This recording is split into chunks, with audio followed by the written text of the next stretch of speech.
Christo Fufas on Talk Radio. Time's up. Yeah. Nice to see you, Christo. Oh, hello. How are you? They worn me down. James as well. Oh no, he's off at the party. Okay, I just curious. Who knows? Oh yeah. Who knows? I don't know, but I do think we need to be considering some of the trails we're playing at the moment. I'm chaining myself to this desk. All I need is another 3 weeks, and this is the longest job I've ever had. That's a true story. That's, of course, this is the voice of the soon-to-be-departed Iain Lee. What? Who, sorry. That was a death threat. That wasn't a joke about that. That was a death threat. Can we clip that and can we pass that on to the police? And they can hold that in a vault in case I die. If I die in the next week. Well, we'll know who it was. Raffles over here. Yeah. Oh, thank you. I love it when you give me a little... It's not quite a cravat, is it? It's a little scarfington. It's a little scarf thing. Yeah, you want a bigger, wider scarf, because I don't want to see flesh. Well, no, I know I could make it wider. Go on, widen it up. Widen it up in front of me, Ian Ash. We want to see all of it in its glory. Look at that. That goes a bit wider now. But I was seeing too much neck and flesh. Well, I've got two buttons undone, so I can... Is this Jamie Whaley lent you that one? This cravat? Yeah, that's his sort of thing. You and him are like peas in a pod. Yeah. It's unbelievable. His stomach started making noises like whales. Yeah, it did. It started rumbling. He loves Margaret Thatcher. He loves dogs. Yeah. I mean, that's why you and I get on so well. Well, you I'm remind me of I'm a cat guy. I love cats. I love all the animals. 4 cats. Equally. I love all animals. I don't. I hate the arrogance of the dolphin. Yeah, let's take them out. Well, people think they're friendly because they're smiling, but that's just the anatom. Here's the thing. Even when they're angry, they smile. Sex pests. I know about the story in Wales. Well, they constantly, you go on YouTube. The dolphin should have been arrested, not the man. The dolphin, not that one. But there are so many videos of women. Don't know what's happening. Sat on the edge of boats. This is true. Women sat on the edge of boats and piers, and then a dolphin comes up and tries to have it away with them. That's and with a man as well. Actually, I read gay in animal and man.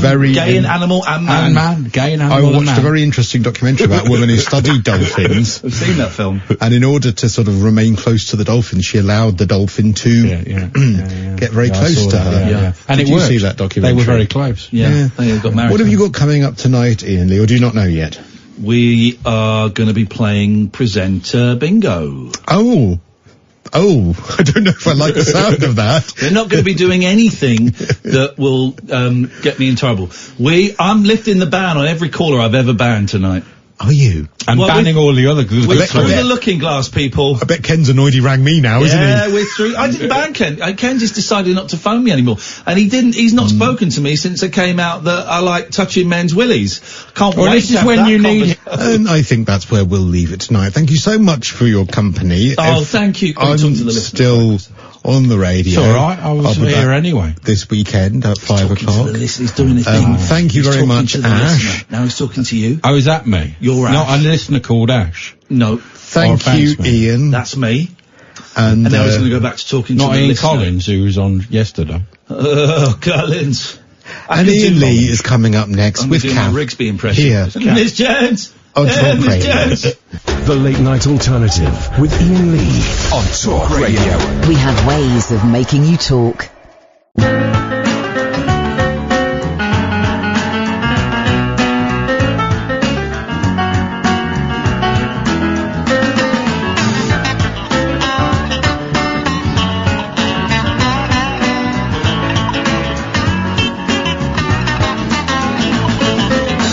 Just like old saxophone Joe when he's got the halted up on the stool. Oh me, oh my, love that country pie.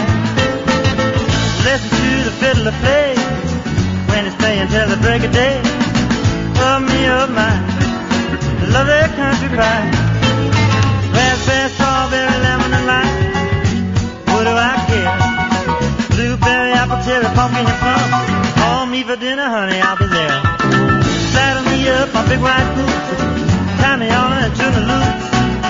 Oh me, oh my, love that country pie.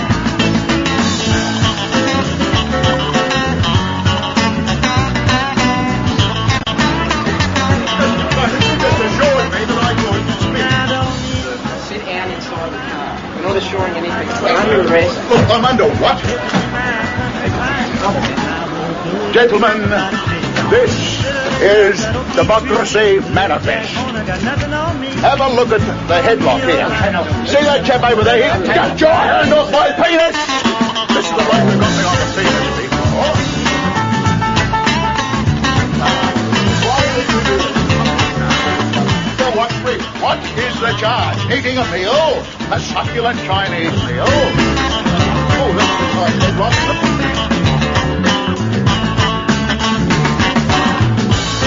Now, when Dylan says country pie, Katherine raised a great point. When I heard this song for the first time yesterday, I thought he meant country pie. Katherine, what was the question you asked me? This isn't really about pie, is it? You think it's about... I think it's about... Fanny was the word you used. That's what Shakespeare used to use. He used to talk about country matters. 0344 499 1000. I stink. I've not had a shower since Friday because I have builders in and they have buggered up my bathroom. All I've got is a tiny sink and a dirty flannel that smells. The flannel smells, and I'm having to have like a wash. I couldn't even bother to use soap today. So I just got a dirty flannel, put it in some lukewarm water under my pits, around my balls. Oh my God. And, that is what I have been doing to keep fresh and clean. It's not working. Could you not punctuate your sentences by waving your arms about? Until the weekend, guys. Who knows? Ups, downs, highs, lows. Who knows? All I can suggest is... you want to make sure you never lose sight of me. Follow me on Twitter at Iain Lee. You want to make sure you never lose sight of Katherine at Flippin, no G, Kath with a K, at Flippin Kath. May I also take this time to suggest that you go over to patreon.com/Iain Lee. Oh, I'm getting those plugs out. There ain't nobody in this world going to stop me. Patreon.com/Iain Lee. I haven't put in any like benefits yet, but this weekend we're gonna have some great benefits. For £1,000 a month, you can have lunch with me and Katherine. There we go. That's one of them. If you want to suggest the benefits, because I don't really use Patreon, I don't really understand it. It's a way to support independent artists, which is what I think we may be becoming very soon, if some of the online stories are to be believed. But if you've used Patreon, if you know what we could put down as benefits, I don't even think they're called benefits. Patreon.com/Iain Lee. 0344 499 1000. I have an open glass in the studio. We're through the looking glass, people. Tonight, I am lifting the ban on every caller I have ever banned. Amy's on the phones. Amy, put everyone through. Katherine, stand down. Stand down. Oh, no. I'm standing up. Terrified. Katherine's terrified. I'm not. Really? I just remember why we banned some of these idiots. Hang on a minute. Yes? Why does Belarus keep calling me? I don't know, but you Belarus has called me twice today, and I've missed their calls. Do you mind? I'm going to call 00. We're going to call Belarus. I just missed their call, and I don't know. I mean, it could be something legit. Imagine it was like some porno site. I owe some porno site a load of money. It's possible. Very possible. Very possible. Let's find out Belarus. The number you have dialed has not been recognised. Oh! Please check and try again. But 375. Huh. That didn't sound very Belarusian.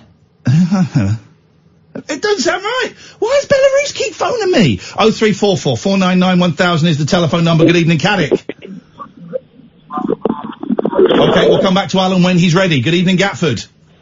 Good evening, Ian. I got to say, dear listener, you are about to get the best 3 months of radio you've ever heard in your life. Talk radio is about to get very, very meaty. Gatford, what have you got for us? Hold on, December, January, fantastic. Why can't you shower at work, Ian? Do they not have showers? I don't like using communal showers. He's made it a rule not to get naked at work. After last time. Well, sure, but maybe Alan Brazil won't find you this time. I don't like using communal showers wherever possible, so I will not use the showers. And apparently the showers are in a different building. That's insane. So I get changed here, I walk out to the showers naked, and naked building, yeah. No. But what about poor old Kath? What about Sam? What about the lovely lady who answered the phone? What about the listeners that can smell you through the phone? Well, first of all, don't be ridiculous. They can't. I'm the only person who's been affected by this, and to be honest, the smells I've been subjected to during this partnership, it's lucky I can smell anything at all. Here she come and she's touching on my feet, singing do-I-did-it-did-it-dum-did-it. She looked good. Look fine. Look fine. Come on, guys, you've got to join in with the do-I-diddies. Jesus, what do you want, old man? Well, I'm younger than you, old man. Okay, okay, let's try Alan. Yes? Hi, boss. What? Talking about the showers. Have you had any advice from Chris Evans about it? I've not had any advice from Chris Evans about showers, because here's the thing, I don't know him. Also, you did not ring us up about showers. The shower thing happened while you were, I don't know what you were doing, fumbling around. So what did you ring us for originally, Alan Caddick? Even Kath's getting ballsy. No, I'm trying to think of a good question for tomorrow when Benedict comes on the show. Benedict Cumberbatch. No, Dirk Benedict the is face good. Man. Shut your face. Shut your face! But Dirk Benedict is coming on the show tomorrow. I'm in negotiations as to whether we do a pre-record or whether... and that would mean him coming in, Katherine, around 7, or coming in live, or we do it on the phone. Either way, Dirk Benedict is going to be on the show. I've been talking to his son, and you know what he's here to promote? And this is one of those things where he's here to plug something, and you kind of go, well, okay, we'll plug it a little bit, but we want to talk about the A-Team. But this I want to plug. Him and his son have got a business where they make shin pads out of bamboo. Wow. I'm genuinely intrigued. I'm tempted not even to ask him about The Face Man and Battlestar Galactica and his many, many other TV movie works that I need to look up on Wikipedia. I just want to know about genuinely want to know about bamboo shinnies from The Face Man. He was on that. Bamboo shinnies from The Face Man. Wow. I am in. I'm in, definitely. Yes, man. And you remember the A-Team and Battlestar Galactica. Don't forget he was in Celebrity Big Brother as well. Yes, I do remember that, but I don't want to talk to him about that. Because he was caught up in, he was in the background of the whole Sol Passetti thing. I'm struggling to understand, like, even a fifth of your words at the moment, Cads. Are you high on heroin? No, because I've got some news on my mum. Uh-oh. She's got to go on dialysis. On Dallas? Dialysis. Dialysis. For the kidneys. Yeah. She's got the operation to put the thing in their arm on Thursday. Okay, but so she's still poorly? But she's a fighter, our mum. Yes, well, she'd probably have to give that up, unfortunately. I don't think boxers are allowed to use dialysis machines because they could actually be pumping, like, babies' blood into their bodies, which would make them stronger. No, it's a figure of speech here. I do apologise, Alan. Well, I'm sorry to hear that, man. I wish you and her the very best of luck. We've always got our fingers crossed for your mum, my friend. Yeah, and also, it's my mum and dad's wedding anniversary on Friday. Ooh. 50 years. Well, for 50 years, I think you do get a dialysis machine, don't you? Is that not the tradition? I'm not sure. I thought 50 years was golden. Ah, that's it. I got it wrong. Alan, you're a good sport, and I know you're taking my joshing in the spirit in which it is intended. I'm sending love to your mum. I'm going to send a psychic. Let me just send some psychic. Join me, Katherine. Join me, Amy. We're going to send. We're holding our foreheads. Listeners at home, join us. Hold your foreheads and really concentrate. And we're going to send some really positive vibes to Alan's mum. What's your mum's name, Alan? Wendy. Wendy. We're sending it to Wendy Caddick. Wendy Cads. WC. Oh, sorry. Here we go. Got it, Alan. Yeah, I'm transmitting it to me mum now. Thank Done it. Thank you, Alan. There we go. We're sending all those positive vibes to Wendy Caddick. Good evening, Jack. Evening, Ian. Hi, Kath as well. Ooh, there was a slight hesitation there. That's all right. I'll take our Kath. Hesitazione. Ian, are you with 3, the network provider? No. Oh, okay. Because basically last week I had phone calls from Belarus as well. Oh, right, okay, yes. No, I'm with Give Gaff. Me. Well, there's an option in the iPhone where you can silence unknown calls. Have you done that? But it's not. Well, why would I do that? Also, he's not got an iPhone. I've got a Huawei. Anyway, but why would you silence unknown calls? Because a lot of the calls I get are from people I don't know. Well, well, then it's good that you haven't done it. But basically, they weren't getting through to me, but it was just coming up on my phone saying you've missed like 6 calls from Belarus, and they were all different phone numbers. Yeah. I went to Twitter. I typed in Belarus and 3, and basically loads of 3 customers are getting spam calls from Belarus. What the hell? What can we do about this? Well, I declare war on Belarus! Well, no, because it's Switzerland as well today. Oh, it what? It's Switzerland as well today. They're doing it to me as well. I declare war on Switzerland and Belarus. I think even with our minimalised army, I mean, you can't really call it an army. I think it's 7 people and a dog these days. But it's a tough dog. I think we could take Switzerland and Belarus.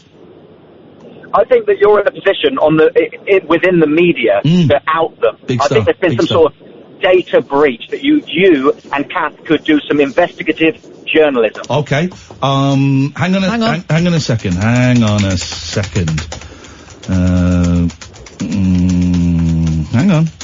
Katherine is doing.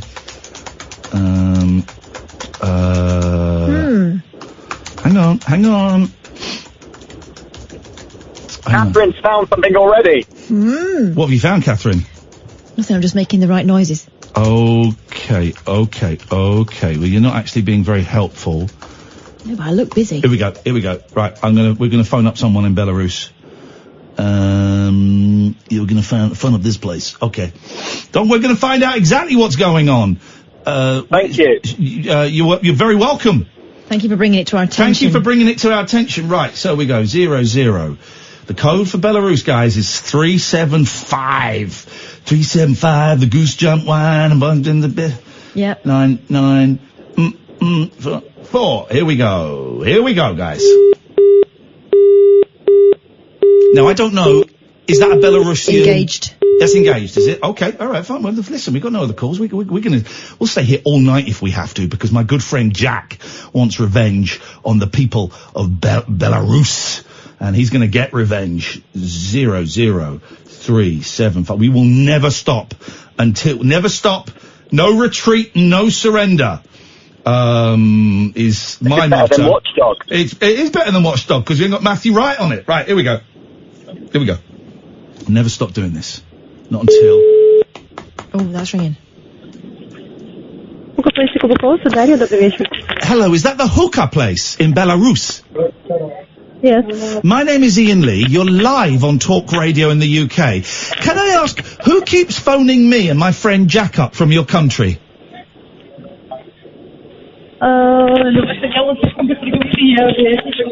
Yes? Hello, you're live on Talk Radio in the UK. My name's Iain Lee. I have my friend Jack here. Someone from Belarus keeps phoning us up, and I just wondered if you knew who it was. Repeat, please. Yes. Someone from Belarus. You're in Belarus, yes? Yes. Someone from your country keeps phoning me and my friend Jack up, and we want it to stop. Yeah. Can you make it stop? Да, ваш друг Яков хочет остановиться в Беларуси или что? Okay, well, do you know who's making the phone calls? No, I know. You don't know? No, I don't know. Okay, well, if you could you ask in your hookah bar if anybody's making phone calls to Ian and Jack, if they could stop it, please, because it's annoying.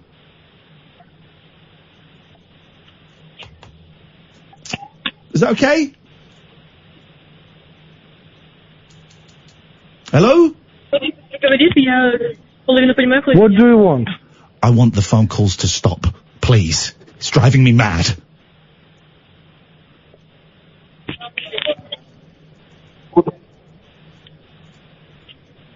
He's thinking about it. Yeah. Is that a yes? Yes. Thank you very much indeed. Jack, it's all sorted, buddy.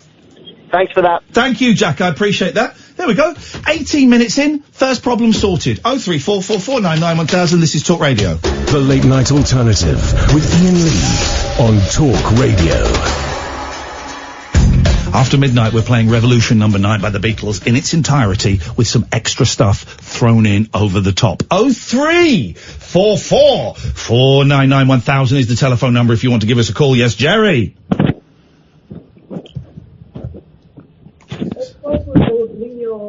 Right, Jerry?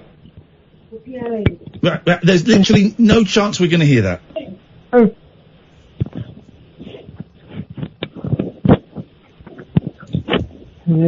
Oh, me, oh, my, I love me some country pie. Oh, it's the first syllable, isn't it? I hadn't thought... Right, okay, makes sense now. Yes, Jerry. He's having some sort of procedure. Jerry's being murdered. His pocket dialed us while he's being murdered. We're the witnesses to the murder. Hello? You're on, Jerry. I'm sorry. Just taking meds. Taking your meds. Okay, we'll come to you in a minute. Sounds like they're going up the wrong one. Good evening. Speaking of which, good evening, Alistair. Evening, guys. Evening, Alistair. Big Al. It's the Avatar. Lovely to speak to you again. Lovely to speak I've got to you. a couple of things. Yes. The first is a recommendation for a film which has been out a while, so you may have seen it. Yes. But this is... Is it called Shawshank Redemption? No. Don't talk to him about films about being in prison. No. He's just dodged that bullet. It's about getting out. Oh, I see. I didn't mean it like that. I was just reaching for a film everyone's already seen, but as we were, Yes. go on. I've been down in the sewer. Yes, I have. Right. Yes. This is specifically for Katherine. Oh, jeez. Suddenly it's the Catherine Boyle show. Jeez. Well, it's gonna I mean, you might like it, Ian, but I'm not sure it's your bag. Just tell us the film! Can you ever forgive me? I can do, yes, but can you just tell us the film first? Can you ever forgive me? Alistair, I've forgiven you, mate. We've done that. We've gone beyond that, but can you just tell us the film, please? No, the name of the film is... Oh, I'm so sorry. I do apologise. Yeah. Catherine, you seen it? No, I've seen it on Sky Plus. It's been a suggestion, and I've not fancied it. But go on, whet my whistle. Well, it's about this true story of this author in America who had written a... Hang on a minute. Stop for a second. Time out. Yeah. Where did you see this film, Alistair? I watched it on Amazon Prime, which I'm Okay. subscribed to. Oh, hang on a minute. Okay, right, hang on a second. Right, okay, fine. And now it's time for our obscure films on Netflix. Correspondent and Amazon update with... I say his name? Alistair. Alistair. Oh, yeah. Let's squeeze this into this as we can.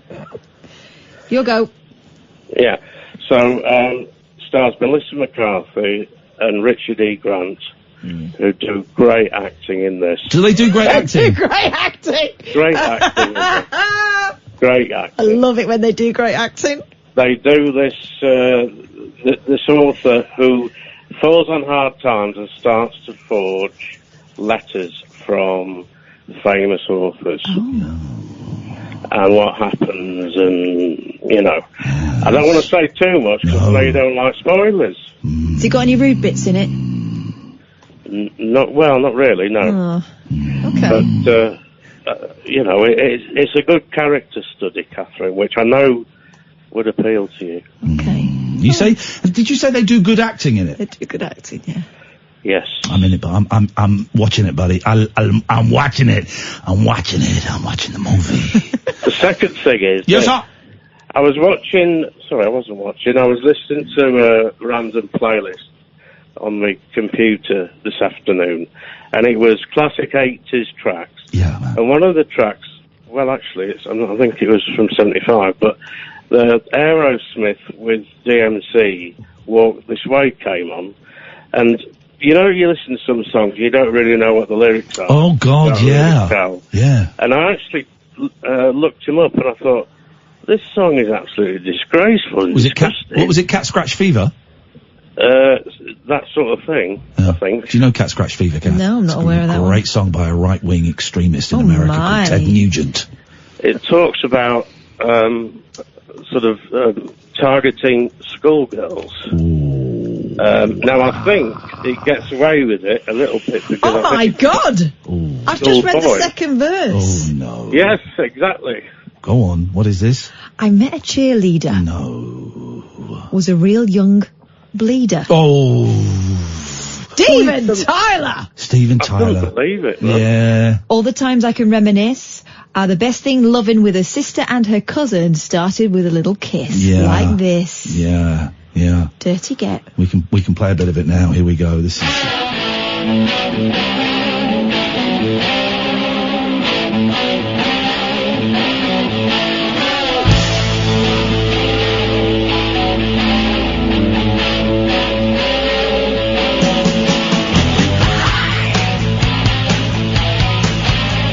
sorry, that was Cat Scratch Fever by Ted Nugent. I apologise. Alistair, thank you for those recommendazianos. Let's go to... I'm reading the rest of those lyrics. Hey, Evening, Jerry! Hello. Hello, Jerry. What have you got for us? Frankly, my 2 months ago. It's my 2 months. I've been darted on the bottom. Knocked out. I've been transferred. I've transferred home. Oh, he's hung up. Can we try and get Jerry back, please? Let's go to proud father. Let's have a little look. Here we go. This I don't know this song, but this song's called Make Daddy Proud. Oh. And this is I dedicate this to David Dadcock. David Dadcock's phoning in later on. I do apologise. I was looking at the wrong screen. It's Chuck Winkle we've got on the line. Oh. David's coming up in a few minutes. We'll go to Chuck first. Good evening, Chuck Winkle. Wow, that was nearly embarrassing, wasn't it? It was not the most embarrassing thing that's happened at this radio station today, Chuck. Do you have any kids, Chuck? I got a beautiful kid, and you gotta say with kids, you gotta say, Mama, Dad loves you. Is that all you say to kids, or do you say anything else to them? Do you say it in the morning?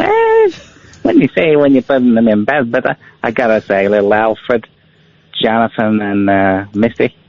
Well, Missy Winkle? Missy Winkle. Oh, Mummy, Missy Winkle. No, there it is, darling, there it is. Oh, thank you, Mummy. Right.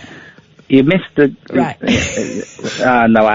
are they called? Alfred Winkle, Missy Winkle... And Johnny Winkle. And Johnny Winkle. No, Richard. Dick Winkle. Dick in this country, Chuck, means winkle, and winkle means penis. Right. You British humour flying right over me. I'm so sorry. Chuck, I'm hoping you've called in to give us an update on the impeachment process that's happening to your president over there, despite the fact he's over here at the moment. Well, it's a main news story, and I gotta say, it's all over papers over here, and I gotta say, it's over papers over there too, yeah. Okay, that's sorted. Thank you. Great update. Thank you so much for that. Right, that's not it. Well, I don't know what was there anything else you wanted to say? Yeah, the fact that everyone's saying impeachment, surely it should be in tangerinement. Okay. Because of his colour. He's orange, yeah. God bless. Night. Okay, we're going to go now. Now we're going to go over to the baby daddy, David Babcock. Hey, David! Oh. I got it right. This baby. Hang on. This baby. This track is by Black Bear. And it's called Make Daddy. Make Daddy Proud. Sleep alone, girl. You won't listen to me. Won't listen to your homegirls. You don't need a man. You say that shit, but whoa, okay, Back Bear's got that is not appropriate. That is an inappropriate lullaby for the Wians. That is an inappropriate lullaby, David. And I hope that your son and I know what Babcock is called. Yeah, I know what baby Babcock is called. Go on. This is a lovely tribute, I think, to one of David's great inspirations. Baby's called a Cora. Wow. A Cora Babcock. And I think that is absolutely lovely. On what planet, even if a woman would let me near a chuff, on what planet?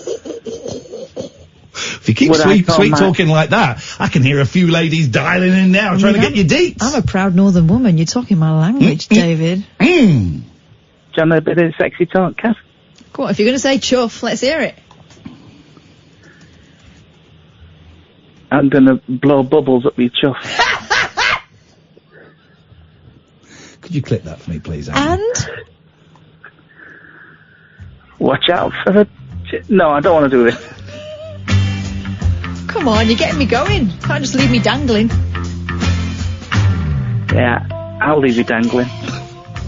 Was that sexy talk? What was that? I don't know what that was. No. I tell you what, David, let's have a sexy talk-off. What, between who, me and you? Me and you, and Kath will decide who is the sexiest. I'll work it out by working out who makes my ovaries shrivel the most. Okay. I'll go first. Ladies first. Oh. Kath, I'd like to lick your hair. Oh. Your turn, David. Oh. Kathleen. Because I know her name. Can I rub it? Oh. Hello, Katherine. Hi. Have you ever seen one like this before? Sadly, yes. Oh. Kathleen.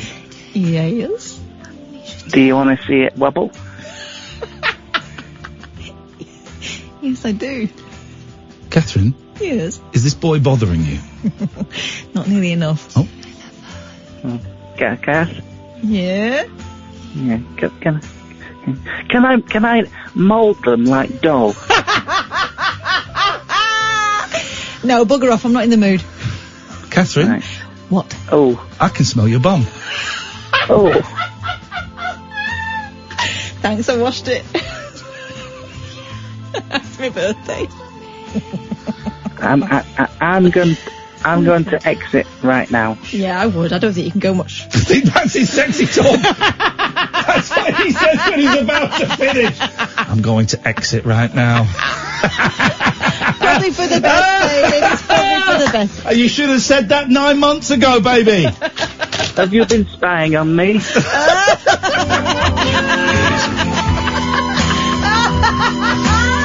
You know, my darling, I'm going to exit right now. That's going to be my finishing line. Do you remember we used to have a colleague? Are you talking about Dealey? No, I'm not going to name this colleague for the obvious reason. You're talking about the fella that got all the pornos delivered to work. A guy where Katherine worked, before I worked there, a package was like delivered, returned, and it got opened or something, and it was full of pornos. He tried to get rid of his stash. How? In the post? You get rid of your stash in the bin at the bus stop. That's exactly what you do. You leave it in the woods like everybody else who's a reasonable porn hoarder. Okay, please, continue. No, we just used to think that... Excuse me. The rumour was when his peak came, he would go, oh, pardon. Who was that? Tony Fisher? Who? Stop naming names! Oh, sorry. Okay. It wasn't him anyway. Here we go. Let's play a fun game. We're going to play a trail for one of our colleagues. Whoever it is next for the chop. Driving Home with Eamon Holmes. Unmissable late night radio with the original king of unconventional conversation. Make contact with Iain Lee. The Late Night Alternative with Iain Lee on Talk Radio. Hi, how you doing? I'm sorry, but I'm not home. But if you leave your name and your number, I'm gonna get back to you. Yeah. Ooh, ah. I love your cover versions. 0344 499 1000 is the telephone number. Switchboard is empty. I don't know why, because we've put out killer topics. Oh no, I haven't. I've just thought them in my head. You've done nothing. I'm lifting the ban on every caller we've ever had tonight. Katherine is against this, which means it's a trap. Which means Katherine goes, because I said this to Katherine outside, right? I'm going to lift the ban on it. I tweeted it, then I said it to Katherine. And she pulled a face that was a disapproving face. I said, what's your problem? He went, we'll get an Ofcom.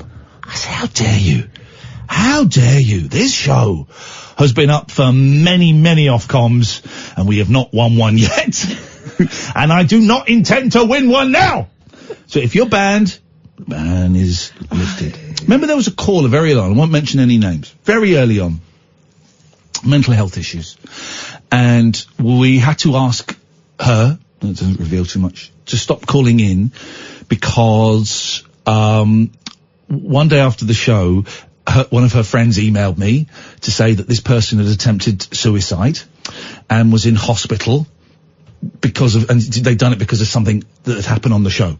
And I, of course, felt terrible about it. Then I did a little bit of detective work and found out this person hadn't attempted to take their own life. In fact, the email was not from a friend, but was actually from them. And this person had also set up multiple Twitter accounts, generally as men, sending us the most vile abuse. So they would quite often spell the same words wrong. Yeah, they were also contacting, in a similar way, lots and lots of late-night radio hosts up and down the country. Yeah, well, she's on the radio a lot on BBC London. Hear her a lot on there, and I think, oh, you've got a nerve. One of my friends from university was one of the hosts that she was calling. You've got a nerve. You've got a nerve. But, you know, it's a mean trick because actually we felt for her and we invested quite a bit of... that was the thing. I understand that obviously the mental issues... I'm being deliberately vague here because I don't want to... Some of you may know, but it was nearly 4 years ago, so most of you won't. But in a show that is built around honesty, and particularly me sharing, and you share as well, Kath, particularly the mental health stuff I share a lot, for someone to do something as mean as that, and that's a mean trick. Obviously that person has mental health issues, but are not the ones that we were led to believe they were. The one where it's the one where people feel it's necessary to do wicked lies like that. And we were both so upset that we had comforted this person, we had trusted this person, we had allowed them to be part of our community, and they would do something. Here's the thing I remember as well. As mean as that. The thing that had apparently prompted this fictitious, it turns out, attempt to take her own life wasn't us. It was something someone had said. On Periscope, wasn't it? It wasn't Periscope. And we had shown her nothing but love and respect and understanding. And for months afterwards we would get abuse. She wouldn't contact us directly, but these fake Twitter, and they would just pop up.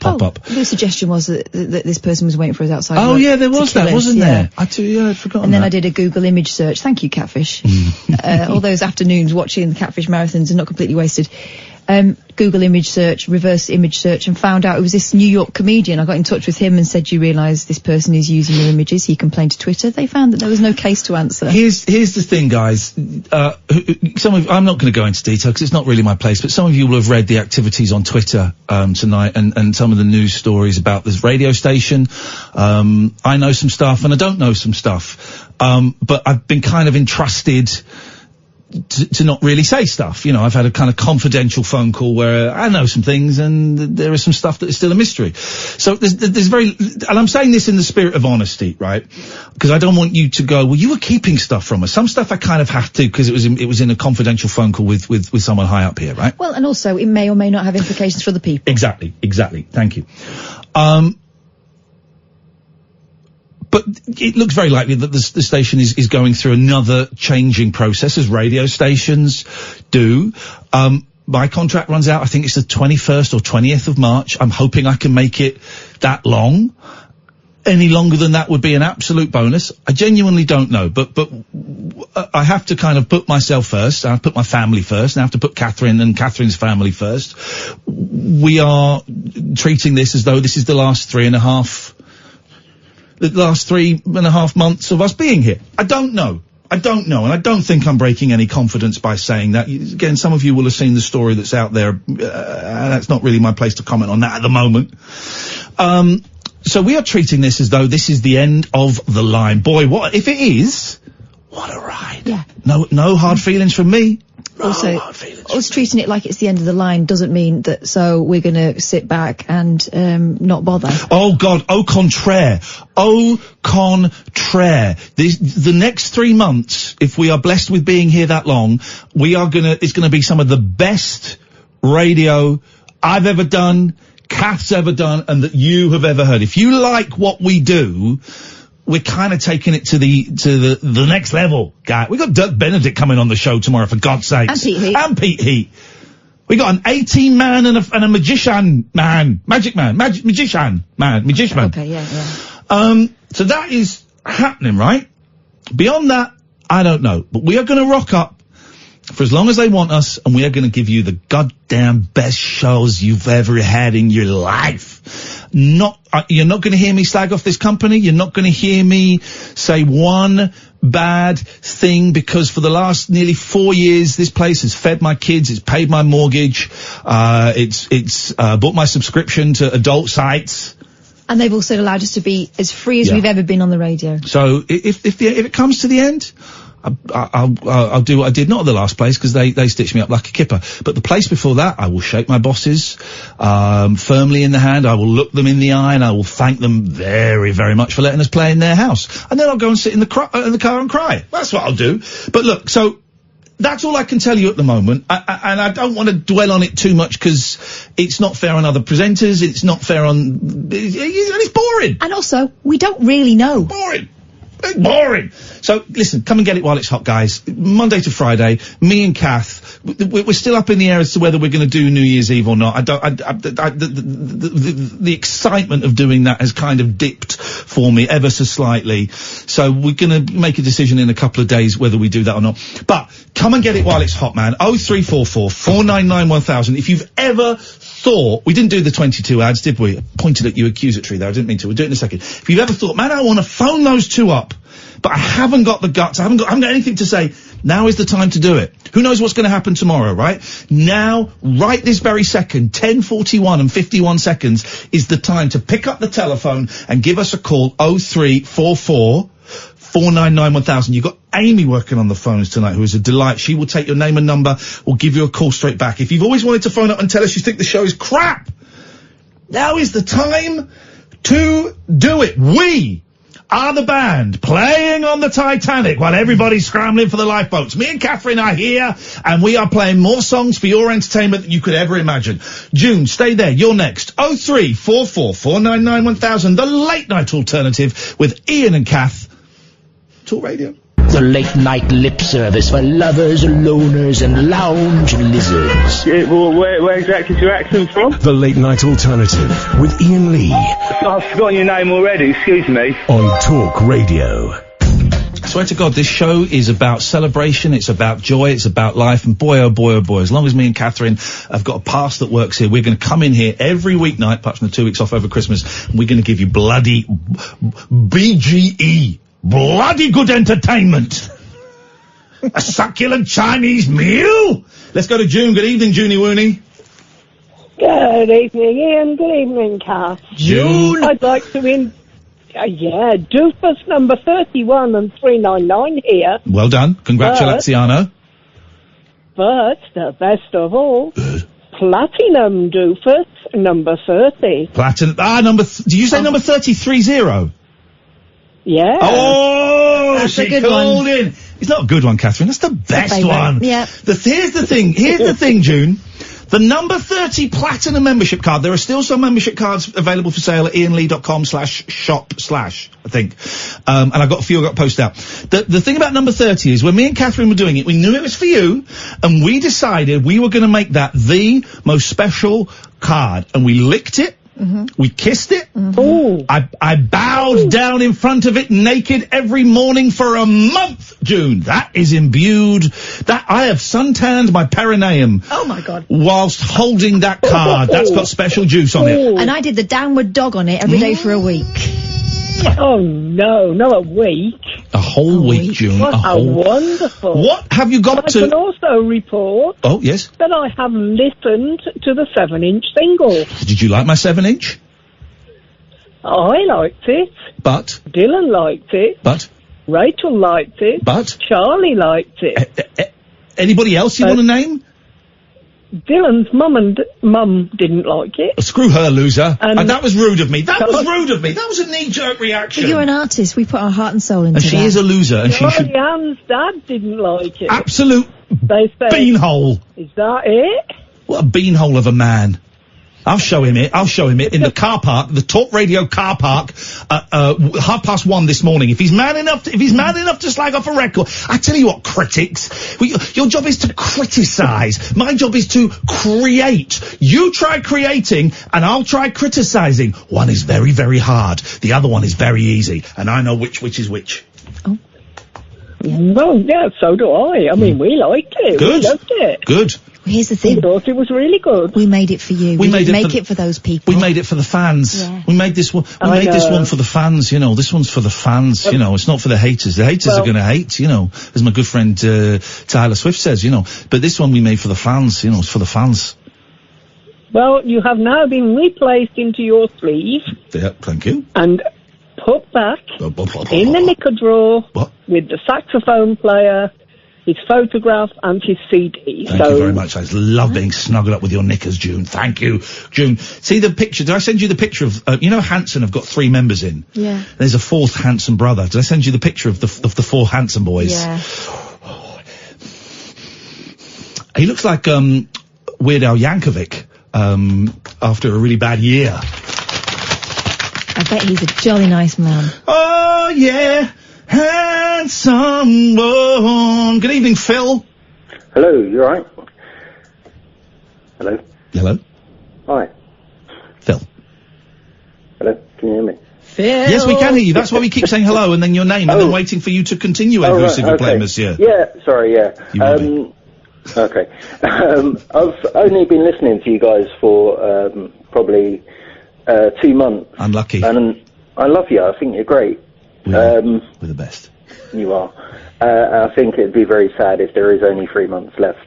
But boy, listen, here's the joy for you, Phil, right? First of all those old shows are online, and if they're not, they will be, right? So you got all of that to catch up. And boy, oh boy, you're about to get the best 3 months of your life. It's going to be one hell of a ride. Oh, baby, hold on to your hat. We don't know where we're going to end up. I can't wait. Yeah.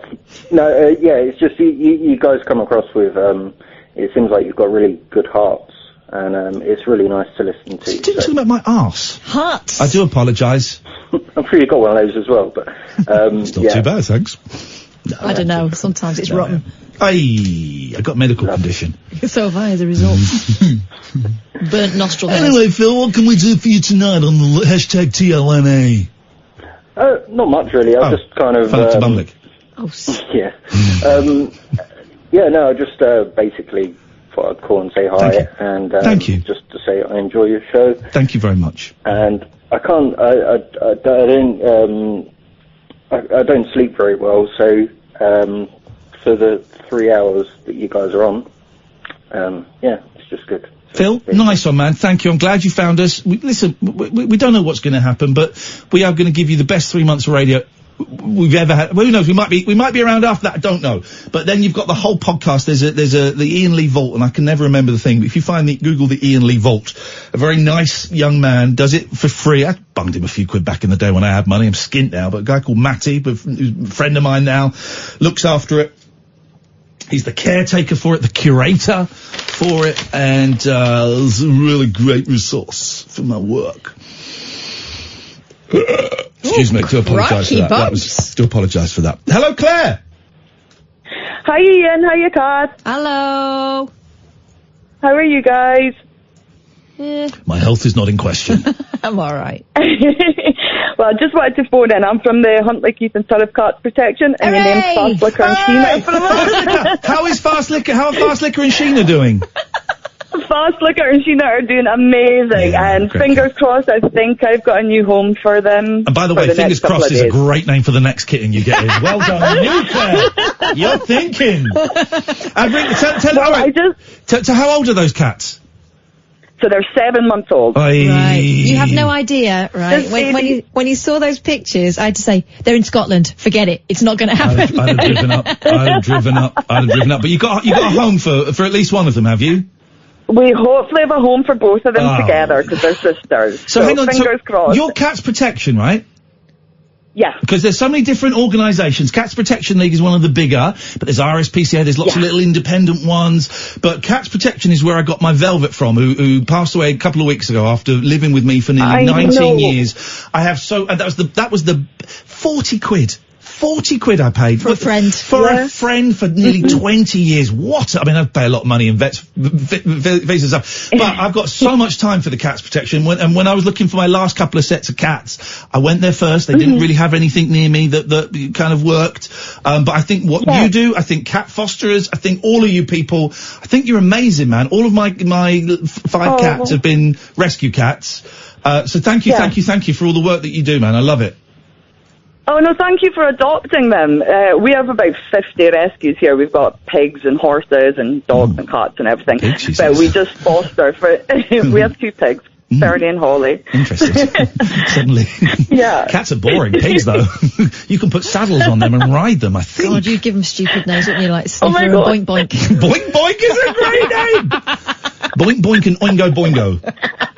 I absolutely need you guys for naming any cats in the future. You got it. Yeah, Claire, man, we're there, totally. You've got our contact details, then you let us know when a cat comes in. Oh, then we'll do it. And I just want to say how much I love you guys' show. I don't often get to listen live, but I catch up on the podcast. I work on oil rigs, so I usually have a binge listen when I come home, and I just think both of you are absolutely fantastic. Claire, I'm just going to ask you to be quiet for a second. Can I just have an off-air production meeting with it? Did she say she worked on an oil rig? She did say she worked on an oil rig. That came from nowhere. How'd she get the cats on there? This is... Do you know what? I think you should ask her, because she's blowing my mind. You ask her. All right, Claire, welcome. We're back. Sorry, just... Okay. Kath wants a word with you, if that's all right. Okay. You know that the oil rig thing. How does that? Yeah. How does that work with the cats? I mean, do you like put them on a little boat and like chug them across, or?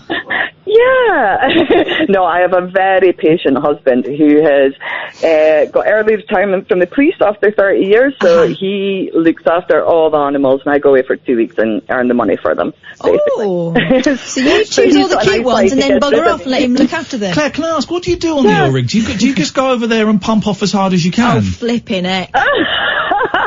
Serious question, I don't know how it works over there. No. So I'm what's called a production operator, and we get known as pumpers. Basically pumpers. Although you went for a handshake, I went for a high five. That was embarrassing. What's the difference between you and I? Yeah, basically. Yeah, valve handshakers, that's what we're known as. So we turn the valves. Hey, listen, Claire. And hope for the best. It's nice to talk to you.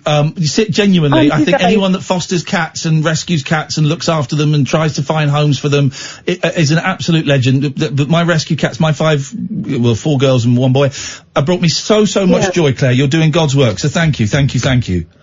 Oh, and thank you guys for sharing it on Twitter and things. I really appreciate it. You need any help, you just get in touch with either of us, and we'll do that again with great pleasure. Thank you, Claire. What a nice lady. I don't know why you're thanking her, though. It's her husband that does all the work.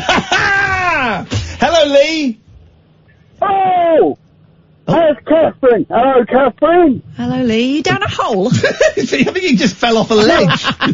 No, I'm on the bridge. I don't know if that's got anything to do with it. Hello, Ian. Hello, it's very muffled. Sorry, it broke. Muffled. Yeah, it's very fannied, your voice. I know, and it won't be on the radio for much longer. I know which Lee this is. My old man said follow the van and stick up your taxi on the way. Boom, boom. He knows it. What do you want, you cockney barrow boy? What do you want, boy? I don't normally speak to you, do I? Boy, what day is it, boy? Here, take this silver penny and buy me the biggest turkey in the butcher's window. It was a goose. No, it was definitely a boy. A goose wouldn't go and buy a turkey. Okay. Yeah. All right, I'll be quiet, Lee. You talk to the boss. Talk to me, Lee. I'm thinking of giblets now. I don't like it. No, I don't like it. It's not true, is it? Don't know. Is it true? Really? Is what true? Could it be 3.5 months? Could be. Could be. So come and get it while it's hot. Steaming, Lee. What do you mean come and get it while it's hot? I've been listening since it was hot. What am I going to do? You're the best at it. Oh. Even you know that, Ian. Even you. Is he talking to me now? Yeah, is he shouting? That's he's what talking to me now, is he? Oh, is he turned around like a big fanny? Is he turned around like a big fanny? Yeah. cannot happen. This cannot. Lee doesn't seem to understand how the real world operates. Iain, Make it stop so. happening, please. I've only got a certain amount of time. Well, I can tell. He's put 10p. Lee, I can tell you as I've had a text from my boss in the last 15 minutes who's listening to the show. But please plead to him. Literally 15 minutes. His name's Denny, isn't he? No. No? Oh. It's the bigger boss. Okay. I'd like to give him one.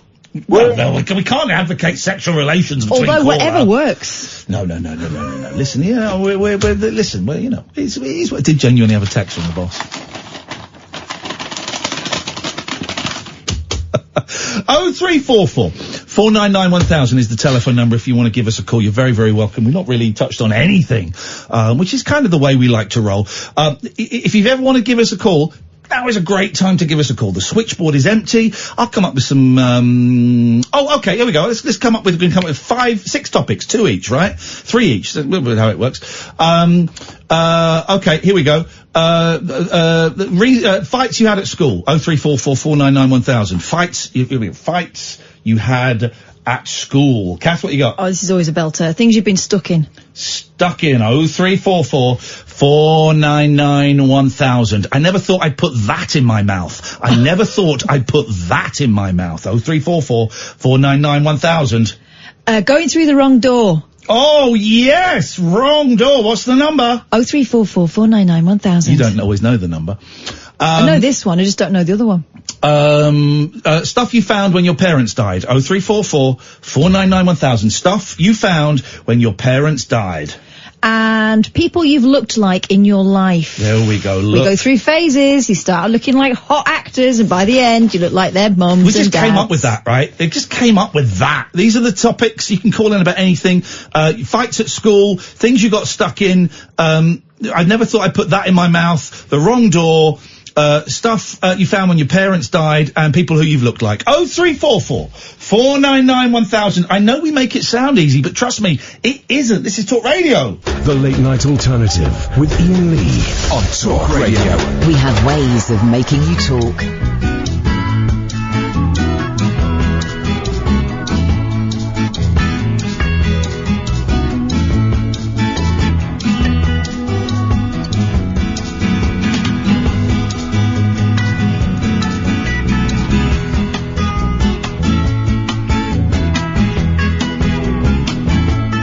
Not for you, babe, I couldn't find the door, couldn't even see the floor, I'd be sad and blue, but not for you.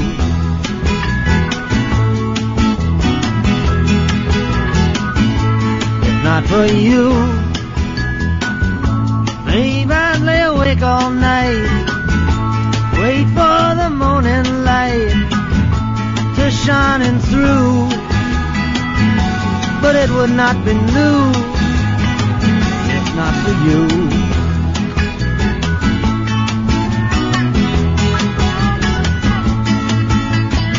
If not for you, my sky would fall, rain would gather too. Without your love, I'd be nowhere at all, I'd be lost if not for you, and you know it's true.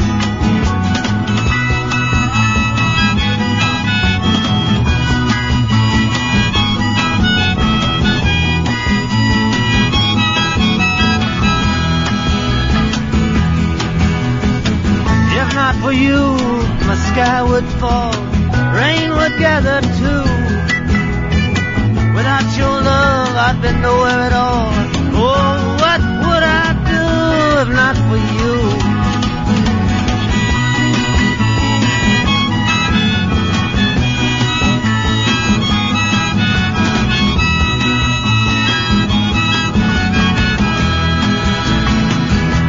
If not for you, winter would have no spring, couldn't hear the robins sing, I just wouldn't have a clue, anyway it wouldn't ring true, if not for you. One of these scumbags here stole my laptop charger. I left my laptop charger here yesterday. And one of the scumbags, one of the absolute dregs of humanity that works here stole it. And John, you know what is going on. Put John on the microphone, please. There is an investigation taking place. John? Daryl found it in the studio last night and hid it behind that computer there, but it's not there. Oh, scumbags! Thank you, John. Thank you, John. Although snitches do get stitches. Thank you, Daryl, although you're a bumlick. Someone put it there, so someone's nicked it. They're 65 quid, them leads. Can we have a whip round, guys? 65 quid! Send around, Robin. I don't have access to the emails here. Could you do it, please? And, let's just hope it's not the fellow that's gone. If you could do it, that would be awesome. And tell them that, do that thing we say, look, we don't... No questions asked. But, when we find out it is, I'm gonna kill them. Yeah. I'm gonna kill them. Okay, I'll put that in. Got my nunchuck, I'm gonna bring my nunchuckers into work. I will kill them. Okay. Absolute 65 oh, there's an Apple Macintosh lead there. Someone's left it there. But I monitor. I love that. I love that. I haven't got an Apple Macintosh, but I love that. You absolute dregs of society, you scumbags. You make me wanna shout, rip my hands. Absolute awful human beings, Nelly. Nelly! What? Oh, hello. Yeah, wait, here's the thing. Here's the contract that we all enter into with phone-in radio and with phone calls. When someone says your name, that means, that's not like saying, we're gonna talk in 5 minutes. That's like, we're talking. Go. Well, the thing is, I'm reeling a bit from what's going on? You're not leaving us. Have you listened to any of the last hour? Yes. Well, then you'll know what we've said. Okay. You feel bad. I got a mortgage and maintenance to pay. Imagine how I feel. You guys are losing a radio show. I'm losing the ability to pay for my kids. Potentially. So, but we've said everything in the last hour. Get over it. Come on, Snowflake. Don't go anywhere. Oh, Nelly. Okay, that's how radio works. That's how radio works. Okay. Catherine, we're going nowhere. That's not how it works, man. Get with the program. Okay, fine. Alright. I'll get over it. Okay. You did 6 topics before the news. Yes. Now, unfortunately, I couldn't think of anything for any one of the topics. Okay. However, yes. There was, I got a random text message from a friend of mine. Yes. Now, which could be a potential topic, I don't know, but I'm not sure don't need any topics, but okay, yeah. But I'm not sure the best way to word it because it was a bit rude. We'll take the rude words out. Okay. Do you remember the first person you had a blank over? I'm gonna blow bubbles up your chuff. No. Who remembers the first person they masturbated over? Who remembers that? What kind of sicko keeps a lot? Nelly, right. Who was yours? Well, I think it was... Also, I don't like the phrase masturbated over. No, it's all a bit... It's a bit, isn't it? Yeah. It's a bit. Jeff. It's a bit, Jeff. But thanks for your call, Nelly. Really appreciate it. 0344 499 1000 is the telephone number. Who logs that information? I do remember the first, what time I did it was in the bath. And it is an amazing moment of self-discovery, of release, literal and metaphorical, of shame, a lot of shame creeping in there. But also, it was the first time I thought, it was the first time I got a taste of something that was, literally, but I got a taste of a high that was unknown to me. And it was my first kind of high, I think, really. And that was the road to becoming, they say weed is a gateway drug. No, masturbation is a gateway drug, because that was this explosion. I thought I was going to pass out. This explosion in my head. Oh, I want more of that. And that's how I ended up. And then you think, I wonder if I could do that again. Yeah, when at that age you can. But no, we don't. Come on, man. We go into the thing. You know. And also, don't just phone up and, oh no, don't go anywhere. Don't. How does that help anybody? But thank you for your call. It's appreciated. Catherine, what have you brought to this tumultuous party? Okay, Okay, should we have a nice story? Yeah, go on, why not? From the Mirror. Cleanse the palate. A mum who found herself unable to pay for a family... Britain's greatest newspaper, the Daily Mirror.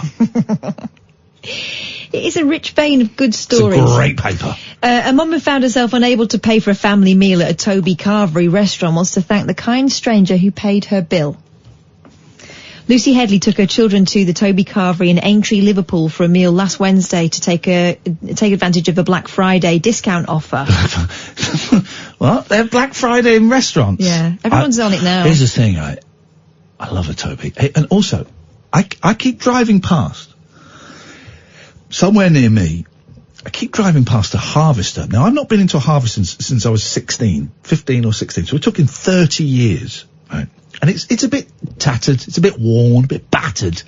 But I keep driving past it thinking, ooh, I fancy a Harvester. And I fancy when the lady says, have you ever been to a Harvester before, going, not for 30 years. Has anything changed? And I look at the prices and go, well, these certainly have. But the value for money has. That kind of thing. I want to go to a Harvester is the thing. Is it sad? This is, oh! Stop the clock. Amy. Hello. Would you like to come on and let everybody know who is about to meet some rough, metaphorically, justice? Is this where I'm relieved that I've not pressed send on this email threatening violence? This is have you not? Well, right. Can you email Katherine? Tell her I'm going to use my nunchucks on her for disobeying me. But Amy, would you like to tell me what you've just typed on the screen? So John's just been in to tell me that an email. Lovely John. John is a great guy. He's a straight guy. He's a solid guy. He's a go-to guy. He is an honest guy. He's the guy. And I have to say, I've got to say this. He is in no way involved with the theft of my computer charger. And I did not even, alright, I did consider it was him for a second, right? Because he's an actor as well. And those guys, you can't trust them as far as you can throw them. And I couldn't throw him because I'm not very strong. But after about 10-15 minutes consideration, I ruled him out of the investigation. And I'm glad I did. Continue, please. Apparently Marta, who works on Mike Graham's show, I like her. Charger. She's got the charger. Scum. Why did she pick that up? I have no idea. Could you tell, Marta, if you're listening? Have you got a number? Of course I have. Tell her she's not dead meat, because I don't want to, because suddenly now it's a woman. Jeez, okay, suddenly it's a woman threatening violence against a woman, even though, you know, we're supposed to be equal, that is not the dumb thing. So I retract the violence. But just tell her she needs to be careful when she's walking about late at night. Right? But that is not a threat of violence or anything. But John needs a reward. I'm not in a position to financially reward him. But John, if I had the means to do it, Amy, thank you, but you're not getting a reward because you haven't done anything. But John would get a financial reward if I had the means, John, and I hope that's as good as the actual money in your pocket. Me saying that. Marta, as far as I'm concerned, I've met Marta, and she comes across as a nice person, but that's what these confidence tricksters do. She's worse than the Nigerians that phone you up to tell you that Prince Rapawindi has died. That's where I would say. Okay. Do you know what I've written? I took a little bit of artistic license for the violence. As long as you got the theme. Little Bird tells me you found Ian's MacBook charger. Found. Put it in inverted commas. Put found in inverted commas. Could you leave it somewhere safe for us, please? Kiss. Well, where's she going to leave it? She's going to leave it somewhere. Then another scumbag's going to steal it. Somewhere safe. Jacques says, do you want to go to Harvester, or do you want to go to a place of simplicity that existed for you 30 years? I want to go to a Harvester. I'm hungry. I seem to remember they do great potato salad. Corns on the cobs. Sorry? Corns on the cobs. No, corn on the cobs. Corns. No. The corns are on the cob. There's always corns on the cob. The corns are the little nickels. Corns on the cob. What? The little nickels. I saw an advert for They're kernels. Okay. Well then don't touch them if they belong to a military man. I saw an advert, right? You know that we've all bought everything, right? Yeah. Anthony and Jenny, stay there. We've all bought everything. Everything that we ever need is out there, right? And so they just sell us crap now. So there's an advert. It's not for a toothbrush. It's for a water jet that they like to I saw that. Clean out the dirt. Instead of using floss, it blasts it out. Blasts it out, right. It looks like a lot of fun. But to demonstrate this, they smeared what looked like shit on 2 corn on the cobs. Yeah. And one, they used a toothbrush. What, they did a water jet on it? It is the most disgusting demonstration I have ever seen on any advert in my life. And yet... I'm gonna blow bubbles up your chuff. That's the tagline. And yet I really want one. Oh, do you? Well, that's Christmas sorted. I mean, not really. But you wouldn't be using it on your teeth. I wouldn't. I'd be using it to clean all parts of, intimate parts of my body. All those hard-to-reach orify. Thank you. Please continue with your story. Oh, yeah, that naughty lady. story about a family story about naughty lady. Toby Carvery. The mum of two, her son Joseph and daughter Isabel, tucked into a Carvery roast as a special treat, reports the Liverpool Echo. Big up to the Echo. Excuse me. That's the big up there. But when Lucy went to pay for the meal, she realised she'd left the house without her purse. Okay, all right, yeah, okay, I can buy that. Lucy from Bootle said... Bootle. Now, decision time. Do I do the voice? Of course you do. I just couldn't believe it. I spent about 15 minutes looking for my cards and Isabel became anxious. I never carry cash and I tried unsuccessfully to pay by using the app on my phone. I was going to phone my mum when a member of staff came over and told me that the couple who was sitting next to me had paid me bill. They asked staff not to tell me until they'd left the restaurant. Lucy, a travel agent, which is why she's so posh, said she wanted to let the couple know how grateful she was. She says, I just wanted to say thank you very much. £24 is a lot of money to give to strangers these days, and I'm really grateful. It's hard being a single mum these days, but gestures like this help. Lucy took to Facebook to share what the kind couple had done, and her post was inundated with messages. Hey, you scumbag, get a job. And now it says what she wrote, but it was that story, what you have just heard, and I know you're not goldfish. In reply to the post, do you want to know what Pam Jones said? Yeah, I do want to know what PJ said. Things like this makes me proud to come from an amazing city like Liverpool. I realised it was Liverpool towards the end, which is why my voice changed. Emma Durant wrote, oh, how lovely. There are some decent people out there. I don't know where she comes from. And Cherise Ferry said... Ma chérie amour. Cherise said, such a lovely thing to do, and more so the fact they didn't want any fuss by telling the waiters to tell you until after they'd left. Bless them. Bless them indeed. I told you about when I got into an argument at 2:30 and 2 o'clock in the morning at McDonald's drive-through. Yes. That I then got ahead of the person. You passive-aggressively did a nice thing. Yeah, I then, so there was an argument. They were in the wrong. I know that. But then they shouted something at me, and then I shouted at them. And the young woman and her friends, not a classy look. But then I got in front of them, and I said, I'll pay for mine, and I'm going to pay for my friend in the car behind as well.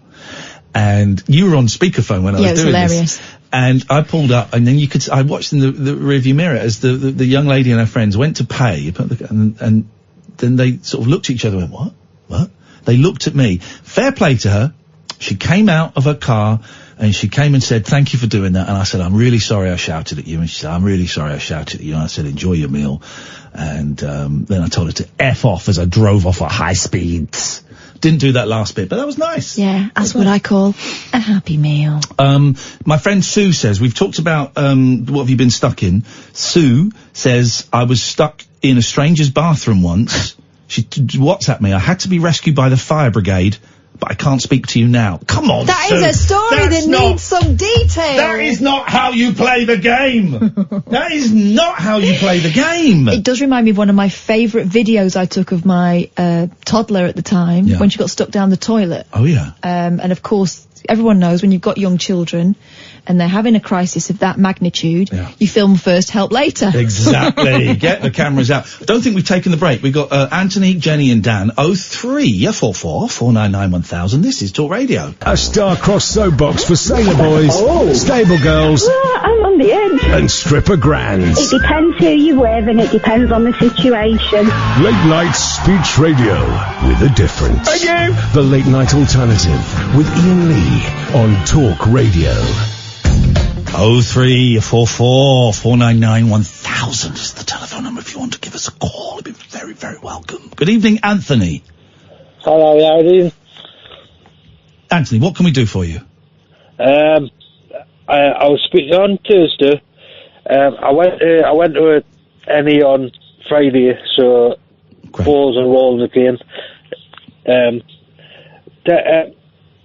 What was I going to say again? What have you called in to say?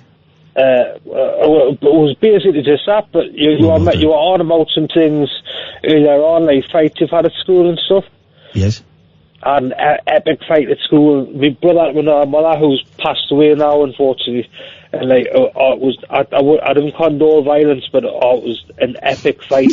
I don't condone violence, but it was an epic fight. Honest. Go on.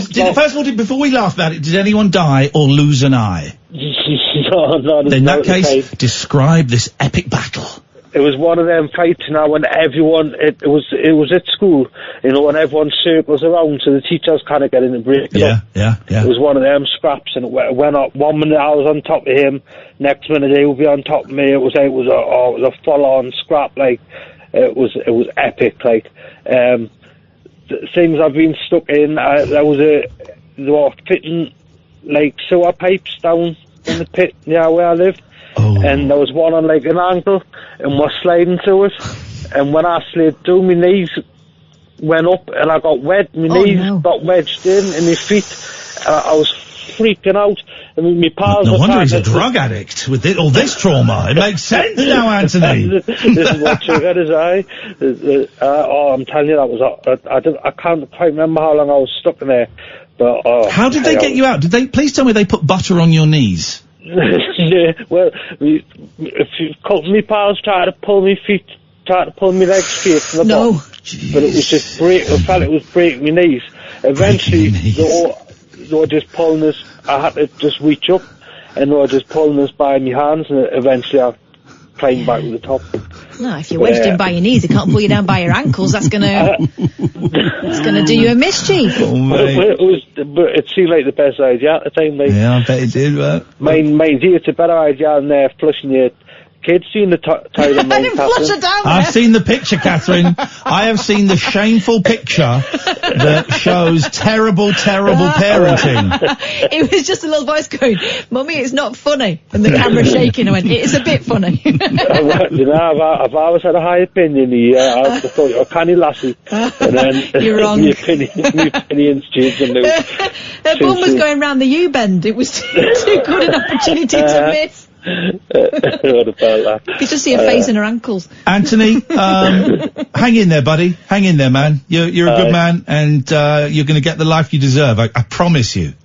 Honestly, that on Friday, it felt meant being my I've been doing too much one-on-one, like, counselling, and it was good to get back in a group again. Get in a group.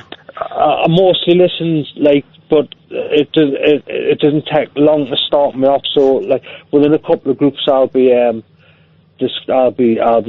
talking a lot. I don't mind talking. I don't mind hiding me.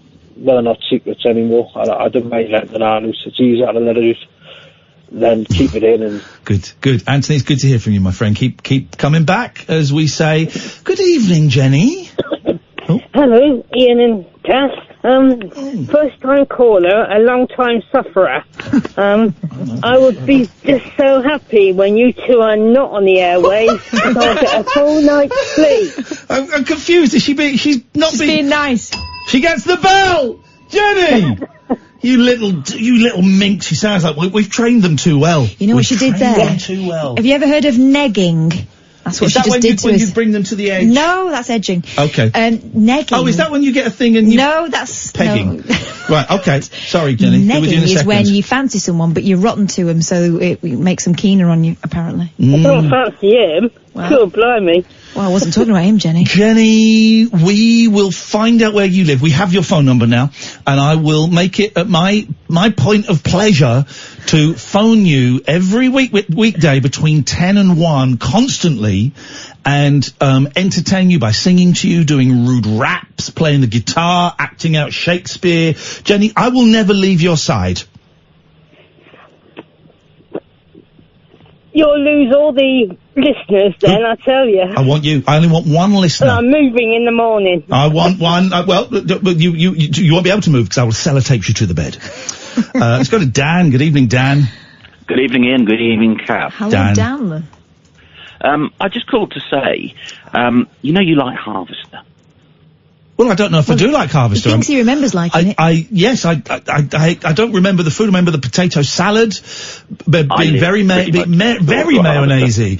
But I would like to go to Harvester. We'd like to go to Harvester, please. It's my local. It's like 5 minutes walk. And Ian, you need to know this. Dan, I'm going to let you know, mate. There's more than one Harvester. They have them all over the country. Lies.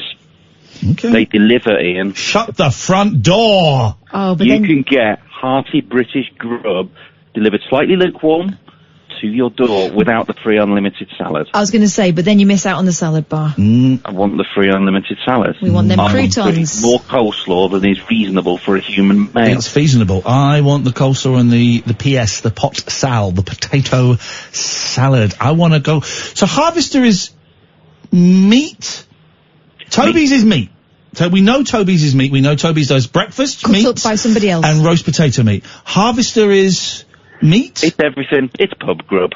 Yeah, it's the worst. With unlimited salads. Oh. And breakfast with Santa, apparently. I'm not having breakfast at Harvester. I'm not a sad case. But if they're listening and they want to give me a black card, I will cane it. Okay. So how often do you go to the old H, Dan? I don't do the horse. Probably once a month because I am a fat man. Okay, well, so were you saying what, if you were thinner you'd go more often because it would be easier to get there? It would be easier to get out. Dan, thank you very much indeed for your physical descriptions. 03444991000 for the first time this evening. The switchboard is empty. We got topics. Fights at school. What have you been stuck in? I would never thought I'd put that in my mouth. Going through the wrong door. Stuff you found when somebody died. And who do you look alike? 03444991000. This is Talk Radio. The Late Night Alternative with Iain Lee. On air and off the leash. On Talk Radio. 03444991000. Oh, you've just chuckled. What happened? Because I read something else in the Mirror. We were just talking about restaurants. Yeah. Customer who left an online review of an independent cafe. Oh, yeah, go on. Was shocked when he was called a miserable C-bomb. Oh, no! I called a black cab driver a C-bomb the other day. I've got to tell you this. I'm so sorry, right?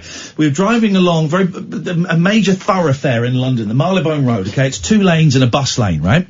And, it normally, that stretch of journey is the way we go home every single night, and then me and Kath at the end of this road, we kind of go different directions, and we beep each other. It's a weird little tradition we got. And normally that stretch of road, 6 minutes, 7 minutes, that whole stretch of road. Took us an hour last Thursday night to get down that stretch of road, right? By the time I got home, it was 3:30, and my cat was looking at me like, where have you been? Outrageous, right? And all because everything, and there were no signs saying this, but everything was filtered down into the bus lane. And everything was filtering down into the bus lane. And I was like, and I could see this was happening. And I was in the lane that was about to go into the bus lane, and there were 3 buses in the bus lane, and behind that bus was a black cab, and there were 3 cars in front of me, all indicating to filter down. Now, call me an old-fashioned guy. If there's a filter, I let one car go in, and then I go. And that's how a filter should work. You alternate. That's how traffic moves slowly. I'm one of those people as well. If there's a busy road and someone's trying to turn out to get, there's a junction on the left, they're trying to turn out.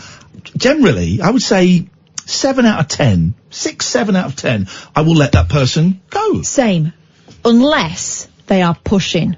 If someone is waiting nicely, I will let them out. If someone is kind of trying to intimidate their way in by ramming other cars. Yeah. Oh, sorry, my friend, you can wait. But so we're at this thing, and it's taken us an hour to do what should have been 6 minutes. Not even, actually, that bit should have been like 4 minutes. Right? An hour.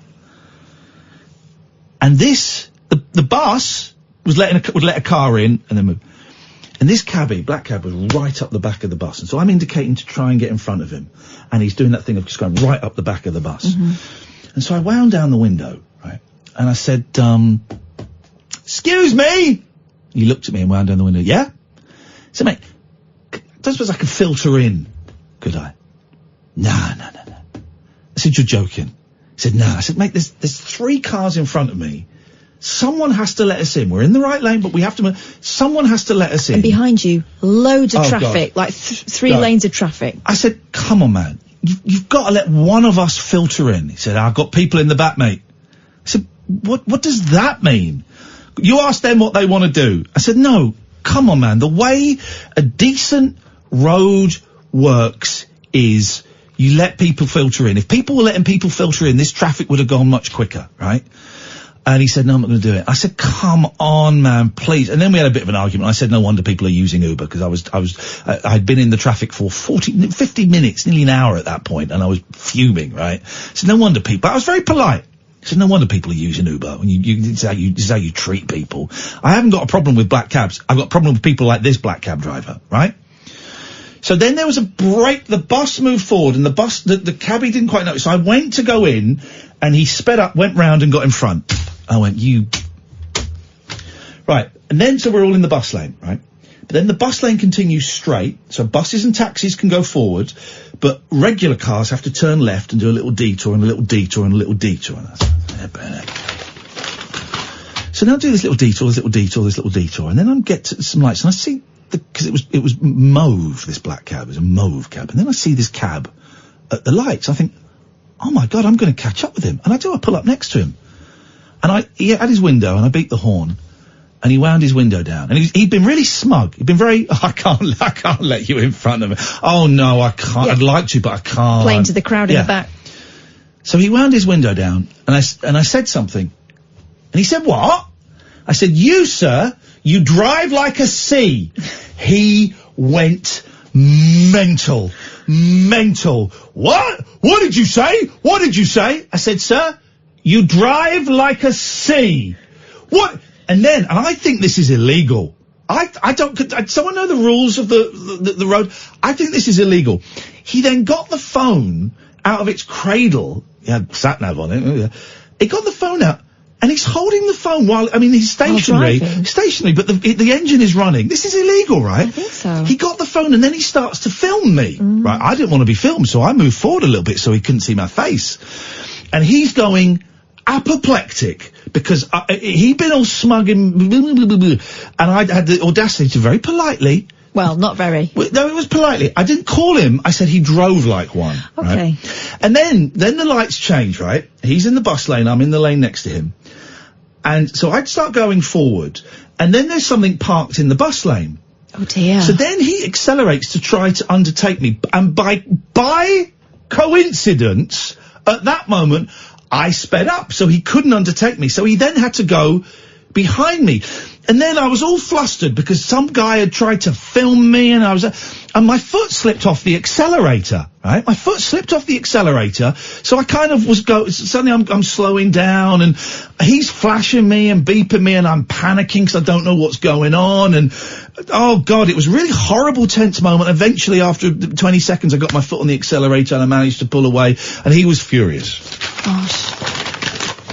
Still imagine being in the back of that cab. Here's the thing, I don't have a problem with black cab drivers at all. I use Uber, I've used black cabs in the past, I can't really afford it now, and I know this is kind of sacrilege for a radio host to say this, but I've had more bad experiences in black cabs than good ones. I've had some great ones, I've had some great ones. I've had some terrible ones. When we got in the black cab at Heathrow Airport, and the guy argued about whether I lived in Windsor or not. To a man who lives there? Yeah, it's not in Windsor. I said, yeah, it is. That's not Windsor. I've got to charge you more. I said, he was angry about this thing called fares fare that has been set down so people can't be ripped. Horrible.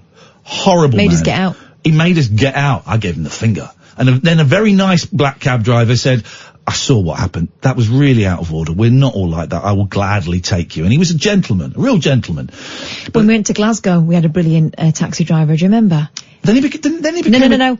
When they picked us up, and in Belfast, two really good black cab drivers who kind of gave us a little tour as they drove along. Oh yeah. But then we had a dodge pot in Edinburgh. Remember, he turned, didn't he? I'll give you a lift for free. I'll give you a lift for free. Okay, and then we got there. That'll be 25 quid. Okay, I'll pick you up later. No, we'll get something. We'll get an Uber back. No, I'll pick you up later, mate. This is costing me a fortune. And then he turned on us, and anyway. So I'm not doing this as a rant against black cab drivers. Please don't think that that's what that is. But this guy was an absolute arrogant dick, and if you don't filter, the road doesn't work. Do you know what the thing is about when black cab drivers behave like that? It's disappointing, because you're kind of brought up to think that they are somehow a cut above. Yeah. The Dodge pottery. Never had a problem with... I don't think I've ever had a problem with yellow cabs in New York. No. Which are iconic in the same way, I think. I think they're operated slightly differently. I don't think I've ever had a problem with yellow cabs in New York. Don't think so. It's interesting, isn't it? I get it. They're under threat. They're feeling under threat with Uber and with minicabs and with all of that kind of stuff. But here's the thing. Attitudes like that, like the guy at the airport and this guy who was laughing at me. He was laughing at me saying that he wouldn't let me filter in.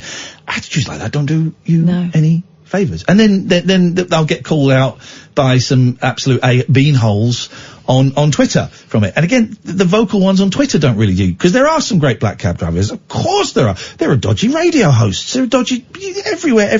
So this isn't a rant against black cab drivers. Please don't think it. It's a rant against this guy the other night who was a miserable old son of a gun. And let the side down. 03444991000. This is the Late Night Alternative, weeknights from 10 on Talk Radio. The Late Night Alternative with Iain Lee on Talk Radio. Sorry, Katherine, I believe you were telling us a story before I... No, I'd finished. Had you? I wasn't listening. What was it? About Harvester or something? Yeah, nice thing happened in the end. Do you want another one? What was it? Oh, the people... It was a Harvester. It wasn't. It was Toby's. Yeah. What is going on?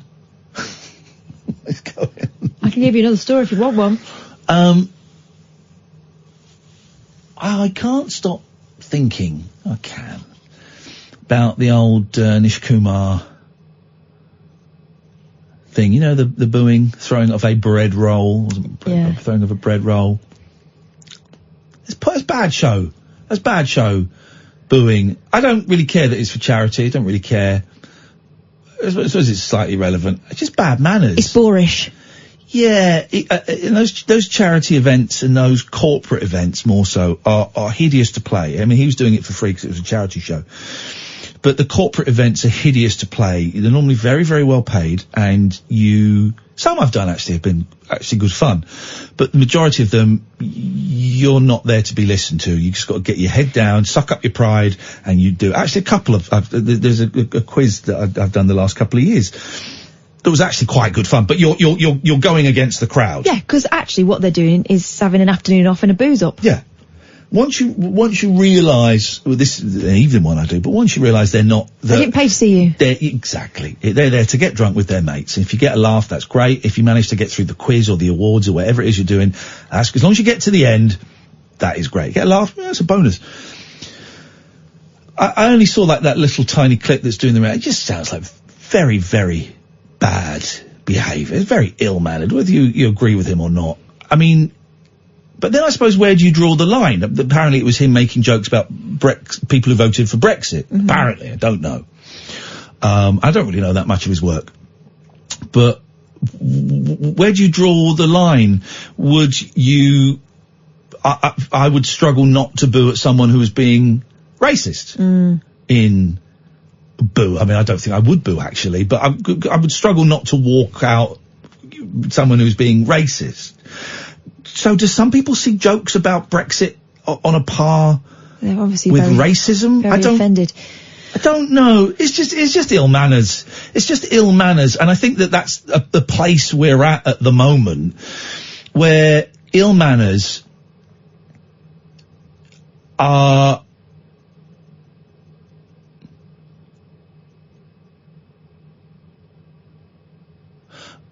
I'm going to put my cards on the table. I think and I know it happens on both sides, but the kind of people that would boo at a charity comedy event are likely to be the people that voted to leave the EU. I think that's a fair summary. I imagine, phone up and challenge me if you think wrong. I'd imagine you would be hard pushed to find people that voted Remain booing at a comedian that was doing a free gig. You know what the tactic would be there? Go on. Stand up, turn their backs to them. But again, that's another Brexit kind of thing. That's what the Brexit was the Brexit Party did in the is it? in European Parliament. I was thinking wasn't it? more like what the students do to people like Katie Hopkins. Who?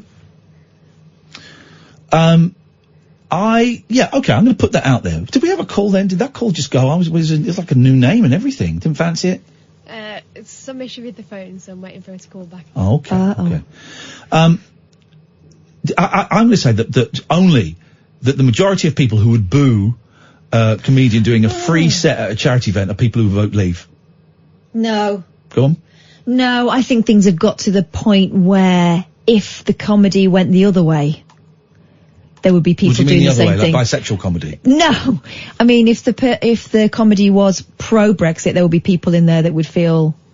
I mean, when you think long afternoon, liquid lunch thrown in as well, I think it would get leery. I disagree, but we're allowed to disagree because we're human beings. We're living on the planet Earth, and we're both naked. Boo!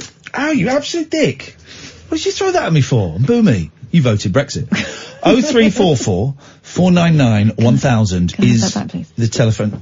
You have to come and get it.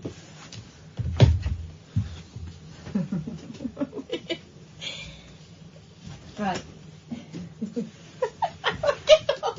Ow! All right, let me go, please. Let me go, please. All right, Smell me. No, I can. Smell me. You over there. Smell me. Right. Smell me. No. Smell my I pips. don't want to smell that. Smell my I pips. don't want to smell that. Go on then. This is going to the tribunal. No evidence, no witnesses. This is, God, if I'd had a big brother, this would be the sort of activity that would get. No witnesses to that. There might have been one or two. Let's do a Periscope love bomb, guys. Let's find someone on Periscope who has not got any viewers. Let's see if we can find a zero scoper, as I'm calling them now. A no scope. A zero scoper. A neriscope. A neriscope. Let's find a zero scope. I haven't got much juice in my everything because I'm not allowed in my bedroom at the moment because the builders said I can't go in my bedroom. It's weird, huh? Could you stink? Well, it is partly that. We're going to find. So get your tablets. Oh. Yes. I think I left my charging cable out there as well for the phone. I've got one, but I had a long one. Oh, flipping it. Could you go and see where we were sat and get my long charging cable, please? I don't trust anybody that works in this place. Scumbags. A succulent Chinese meal. 03444 is the telephone number if you want to give us a call. So, for those who don't know, Periscope is great fun, and we might do the show on Periscope tomorrow, who knows. It's people streaming live video all around the world, and they do it from their phones, they do it from their laptops, and you can you get a picture of the world, and you can dip in, and you can have a little look. And what we like to do from time to time is find people who are streaming who haven't got much of an audience, and we join them, we all go and find them, and we celebrate, and we send them love, we send nice messages. So we'll do that in a minute. Get your tablets, your phones, your computers, your laptops ready, and periscope.tv, and then I'm going to give you a little name to type at the end of that. Don't tell me it's not there. Some scumbag has stolen it. Let's talk to Harriet. Good evening, Harriet. Hi. Hi, Harriet. I'm a bit scared, but I wanted to ring in for quite a long time. But I thought tonight was the night. Tonight is the night, Harriet. There's the bell. Yeah. There's the bell. What can we do for you? Why have you called in? I just really want to say I really love the show. I've been listening for almost 3 years. Oh, nice one. Thank you. What made you tune in? How did you stumble across us? I genuinely just used to listen to loads of different radio to try and get to sleep, and then one night I was just flicking through the different channels and I found this, and it literally made me laugh from the get-go, and I was like, this is it. Oh, nice one. Thank you. It's not meant to actually be funny. It's a serious political debate we got going on here. But okay, fine, all right, we'll take that. Well, thank you. But yeah, I think it's just, you guys really inspire me, and I genuinely want to go to bed at this point, because I'm like, oh yeah, listen to Iain and Kath. It's become like a little nightly tradition. Well, give us your address, and we can surprise you one night by being in your bed when you go up to it. Imagine that. That's a giveaway. Oh my God. That'll be terrifying.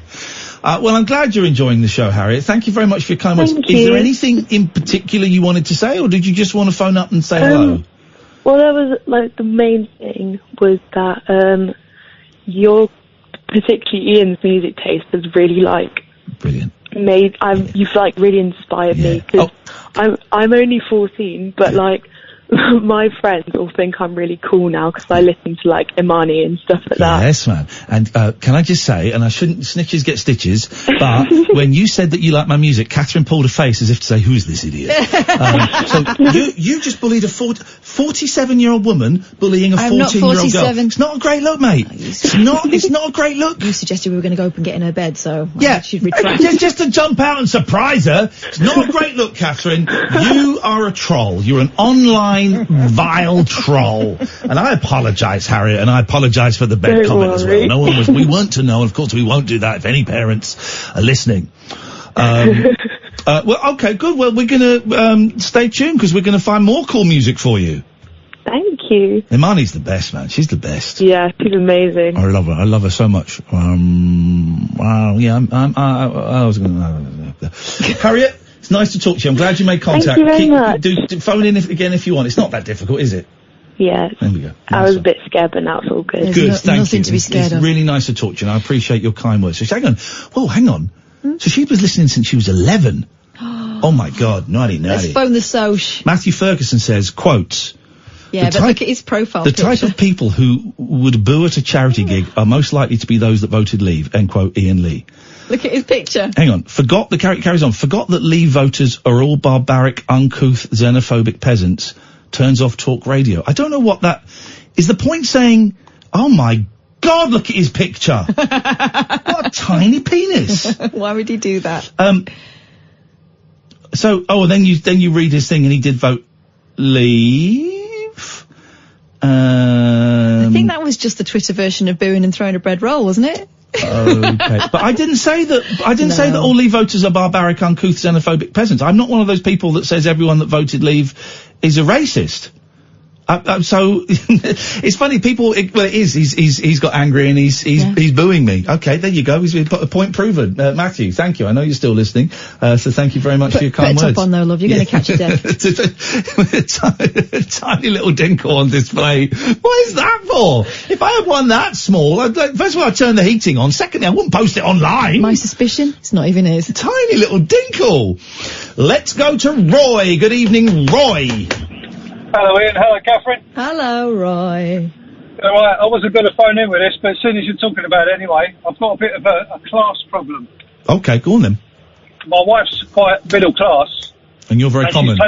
Exactly. She's taken a liking to the Toby Carvery. Well, I think we know she likes a bit of rough. She likes a nice bit of meat. Yeah, tasty. Well, that's the thing. The reason she likes it is because she's a vegetarian and you can choose your own. Whereas all the hipster pubs, they just give you like half a carrot. Oh, well, that's true. And here's the thing at Toby. They do a great roast potato. They do, yeah, and she likes that as well. That's not the problem. I've got no problems with a Toby. The problem is, when you're queuing up, and in our local one in East London, it's not for the faint-hearted. There's people having domestics and beating their children and things like that. Oh yeah, there was the one in Luton. There was a bit of that going on. Oh, do you remember that? Oh my God! I've just remembered. Oh, listen to this, Roy. This is awful. We were enjoying. Oh God! An all-you-can-eat breakfast. Oh, when at the Toby, the sanitary towel man came in and wheeled. No, he wasn't wheeling them. He was holding them in his hands. Okay, waving them around. Yeah, he pulled them through the restaurant. He parked the van out the front door. He took the dirty ones out and brought the clean ones in through the restaurant. It was disgusting. You didn't get a Bloody Mary after that. Thank you very much indeed, Brian. I was avoiding making jokes about ketchup, but okay, we've gone there. Go on, so carry on, please. Yes, thank you. The problem is, it's not like one big long line. It's, like a bank line, so it snakes backwards and forwards. Yes. So everyone can hear your conversation. Yeah. And like I say, they're all having tear-ups and that, and my wife is standing in the middle of this, and she's looking at Instagram, and she's saying things like, "Oh, look, Lisa and Roger are back from their skiing trip to Japan." And the whole line just stops and looks at us. So I need some advice on how to sort it. By the way, Toby Carberry delivers as well. Oh, to get out of here. This can't keep telling us stuff. Can't keep telling us this stuff. Oh, thank you very much, I appreciate that. She sounds delightful. She does sound. I'll go out for a Toby with her. Has she been to a harvester? 0344 499 1000. We'll do the Periscope after the news, because we're coming up to the news in a little bit, and we'll find someone on Periscope who's not got any viewers. I want a zero scoper, and we will bombard them with love. What's Bombardier? What's that? Is that like, it's a business? They used to make buses and trains, didn't they? Did they? Yeah. Bombardier is also a kind of beer. Okay, well I didn't say Bombardier. Spelled the same. Bombardier is soldier. Mm-hmm. Yeah, where do you think it comes from? It ain't our fault, Mum. Ooh, lovely boy. That's a bit weird, isn't it? Ooh, lovely boy. Lovely boy. What's that? Do Windsor Davis? Lovely boy. Oh, lovely boy. Lovely boy. Bit of Welsh in there. Lovely boy. Oh, lovely boy. We're looking at you, lovely boy. Did he say lovely boy to everyone? Yeah, I think so. Oh, you lovely boy. I think he was being menacing. Oh, you lovely boy. No, he wasn't saying it like that. Stop it, you sound like Tom Jones. Oh, Wendell. Tom Jones calls his penis Wendell. What do you call your penis, Catherine? I haven't got one. 0344 499 1000. What should Catherine call her penis? It's not a name long enough. I had That doesn't work. Robert Pershing Wadlow didn't have a long name. He did, actually. Yes, he did. You're right. It does work. My friend named his King Gustav. Okay, go on. And so when when he was feeling fruity, he used to say to his wife, "Sorry, it's not up to me. It's a royal decree." That's actually, when you deconstruct that, that's actually quite... It's out of order. That's quite unpleasant and coercive. Yeah. Don't think she believed him. I think she laughed. Don't think she believed that the penis was some sort of royalty. Oh, let's swerve that. Please. Beautician stunned at gangster's wife's crazy reply to cancelled appointments. And Catherine is back to having terrible, terrible timing. Like the old days. You haven't missed a beat. You're back. Shut up. You've let people wang on over the news for the last 3 nights. 2 nights. I don't let people wang on. I let callers phone up and share their intimate, heartfelt stories with us. That's what made this show. That's what's made this show the only award-winning show on Talk Radio. That's right. The Late Night Alternative with Iain and Kath is the only show that's won awards. No, last night she was definitely wanging on. Oh, that was wanging. That was a wanger, yeah. We'll get that, whatever that you're talking about, there. I feel like we haven't done a sex doll story. Can you find I've got a sexy story. I don't want a sexy story. I want a sex doll story. Got a woman who gets paid to wrap men in cotton wool. And pop balloons on them. Well, I don't like that. I don't like that. Why? Because it go in your mouth? Well, I don't like cotton wool. Kind of cotton wool. 0344 499 1000 is the telephone number if you want to give us a call. It's kind of a very end of term vibe here. It's a very long end of term. But you're welcome to give us a call about the stuff we're chatting about. I'll go through the topics in a bit. We'll do a story about people covered in cotton wool. And we will find someone on Periscope who ain't got no viewers, and we will send them love. The Late Night Alternative, weeknights from 10 with Iain and Kath on Talk Radio. The Late Night Alternative with Iain Lee on Talk Radio. We have ways of making you talk.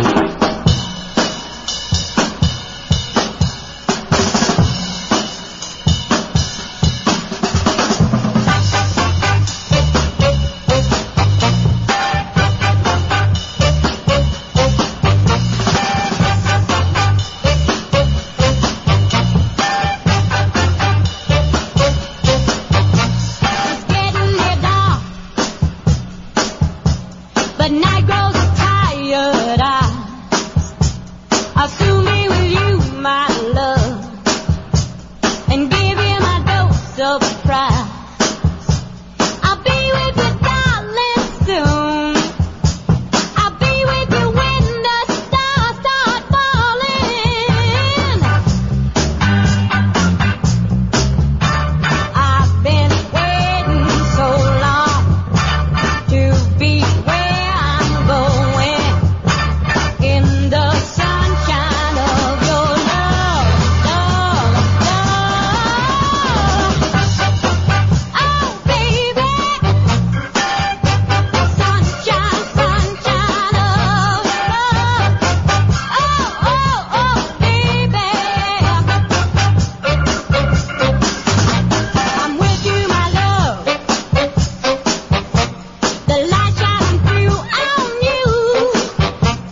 Spanky Wilson, are there any other pop stars named after bedroom activities? 0344 499 1000. I got one.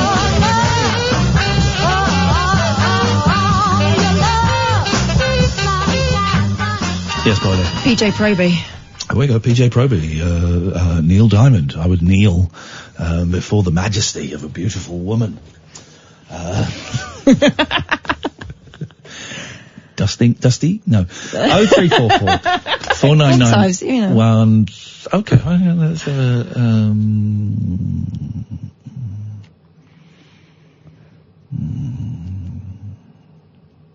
Shakira, your ass for me, girl.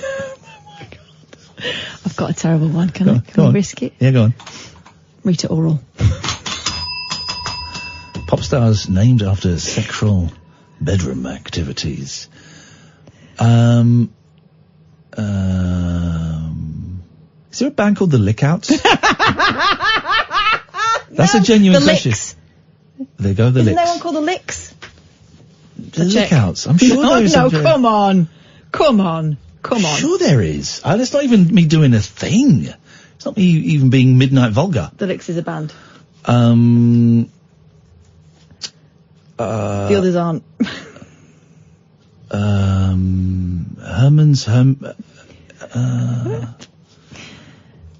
Grollies? The Hollies? No. Okay. Well, that's fun. We can have fun. You guys can have fun The with that. Beatles. No. Yeah, you get beats. No. You know the number. You know. Hey, you were right earlier on. And I always am. That I did start something I didn't finish. A customer who wrote an online review. By the way, Prince Andrew, I believe her. Carry on. A customer who wrote an online review of an independent cafe was shocked when he was called a miserable C-bomb in response. We did this story. We started it, and then we got onto the black cab driver tangent. Neil Maisie visited the Marwood Bar and Coffee House in Brighton, which other Facebook users had voted 4.5 out of 5. That's a very good score. That would work out at just over 9 out of 10. Yeah. Yeah. 9.5. At least. But unimpressed with what he saw, he left what he claims was a witty comment. Here we go. But that was met with a strong rebuke. Thank you, by the way, Mr. G. Shaggy. Thank you, Mr. G. Thank you so much. Thank you. You are welcome to this party anytime you want. Go on, sorry. I'll be with you in a second. Willie Nelson. Oh, yeah. Well, that's two. Nelson. Well, it's a wrestling move, isn't it? Oh, God, that's where you suffocate them, though. No. Is it? Yeah, we're not into that shit here. Not on the late night alternative. Keep it safe. Guys, if you're going to play, make it consensual, make it safe. And if you are going to get into that heavy stuff, please have a member of the St. John's ambulance team on standby to revive you. Have a bottle of not poppers, smelling salts. Smelling salts, yes. Smelling. By the way, Sham69, everyone's saying thank you. Oh, it's is there the blowjob monkeys? No, that doesn't work. Phil Colons, the lead singer of Genesis. Okay, I don't think you're taking this.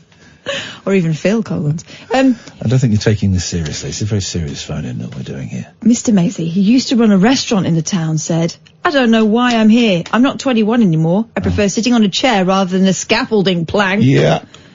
I don't like zoning, laptop-only areas, laptop-free zones, etc. Oh, I like that. Moody teenage servers are not cool, and I prefer to not pay through the nose for anything. Brackets, Greg's was busy. The thing is, if you've got Apple Pay on your nose, you can pay through the nose now. It's amazing what you can do. Roger Whittaker. Okay. Someone on behalf of the cafe replied, you, sir, are a miserable C-bomb. Oh! Stick to Greg's. Oh, yes. The posts both appear to have been removed from the site, but Mr. Maisie told the Argus, I have never been called miserable before in my life. What is an Argus? Because many local papers are called Argus. Not Argos, Argus. What is an Argus? Don't Google it. I think it's some kind of Argus. It sounds Greek or Roman. It sounds like I tell you what it sounds like. This is what I'm going to say, and I'm going to Google it, right? Argus sounds Roman. And it sounds to me like someone who would travel along with the army but was not a warrior and would keep a record of all of the battles that took place. I think it sounds more like some sort of herald. I don't know what a herald is. You know, someone who, like a Latin version of a town crier. Okay, so okay. Someone who tells you what's going on. Quickly to say, Kiss from Lorraine, the Bonzo. Oh, she's romantic. The Bonzo Doggy Style Doodah Band, and the Shags. Okay, I'm going to look up the etymology of Argus. And you carry on. I've never been called miserable ever before in my life. I've been called the other thing, but not miserable. I'm neither of those two things. He's upset about being called miserable, not being called a Seymour. I was quite taken aback. I've been in business in Brighton for 20 years and had a restaurant for 4 or 5 years. I was right. You would never talk to a customer like that. Argus is Greek, as I said, and he is a giant. And it means watchful guardian. So I was very, very, very close. Nothing like. You were saying like some sort of scribe. Ben? Hi, Ian. Hey, Kath. How are we doing? Oh, my entire life flashed before me at half speed in that gap between me saying your name and you speaking. Oh, sorry, I was having a bit of a drag on the fact. Yeah, but Ben, let's do us all a favour, right? Me and Kath are ex-smokers, although our mum and dad don't know that. Do us all a favour, Ben. Take a nice, deep drag on that fag, let us hear it, let us hear you hold it, and let us hear you exhale. Away you go, my friend. Oh, hang on, 1 second.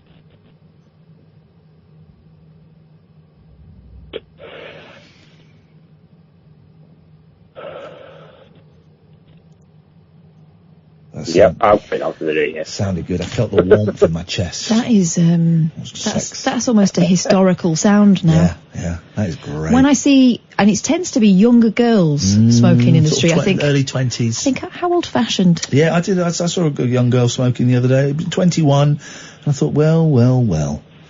How retro. Let's just quickly go through, Funboy 3, Slash, shame on you, The Slits, Urethra Wanklin. Oh my god. I don't know what that is. No. Liquid that's Gold. just wrong. Pussycat Dolls. Okay, come on now. I've just realised what I've said there. Shirley Strange, delete your account. So I apologise for that. The Dickies and the Flaming Lips. Okay, Ben, what can we do for you, you dirty old fag smoker? Oh, thank you very much. Well, there's a couple of things. Well, about 3 or 4 things, actually. I'm going to keep this very, very brief and quick. It's too late. We're coming to see you at the Rabbit Hole in Birmingham. Yes, man! Yes, we are booked. We have everything booked, ready and waiting.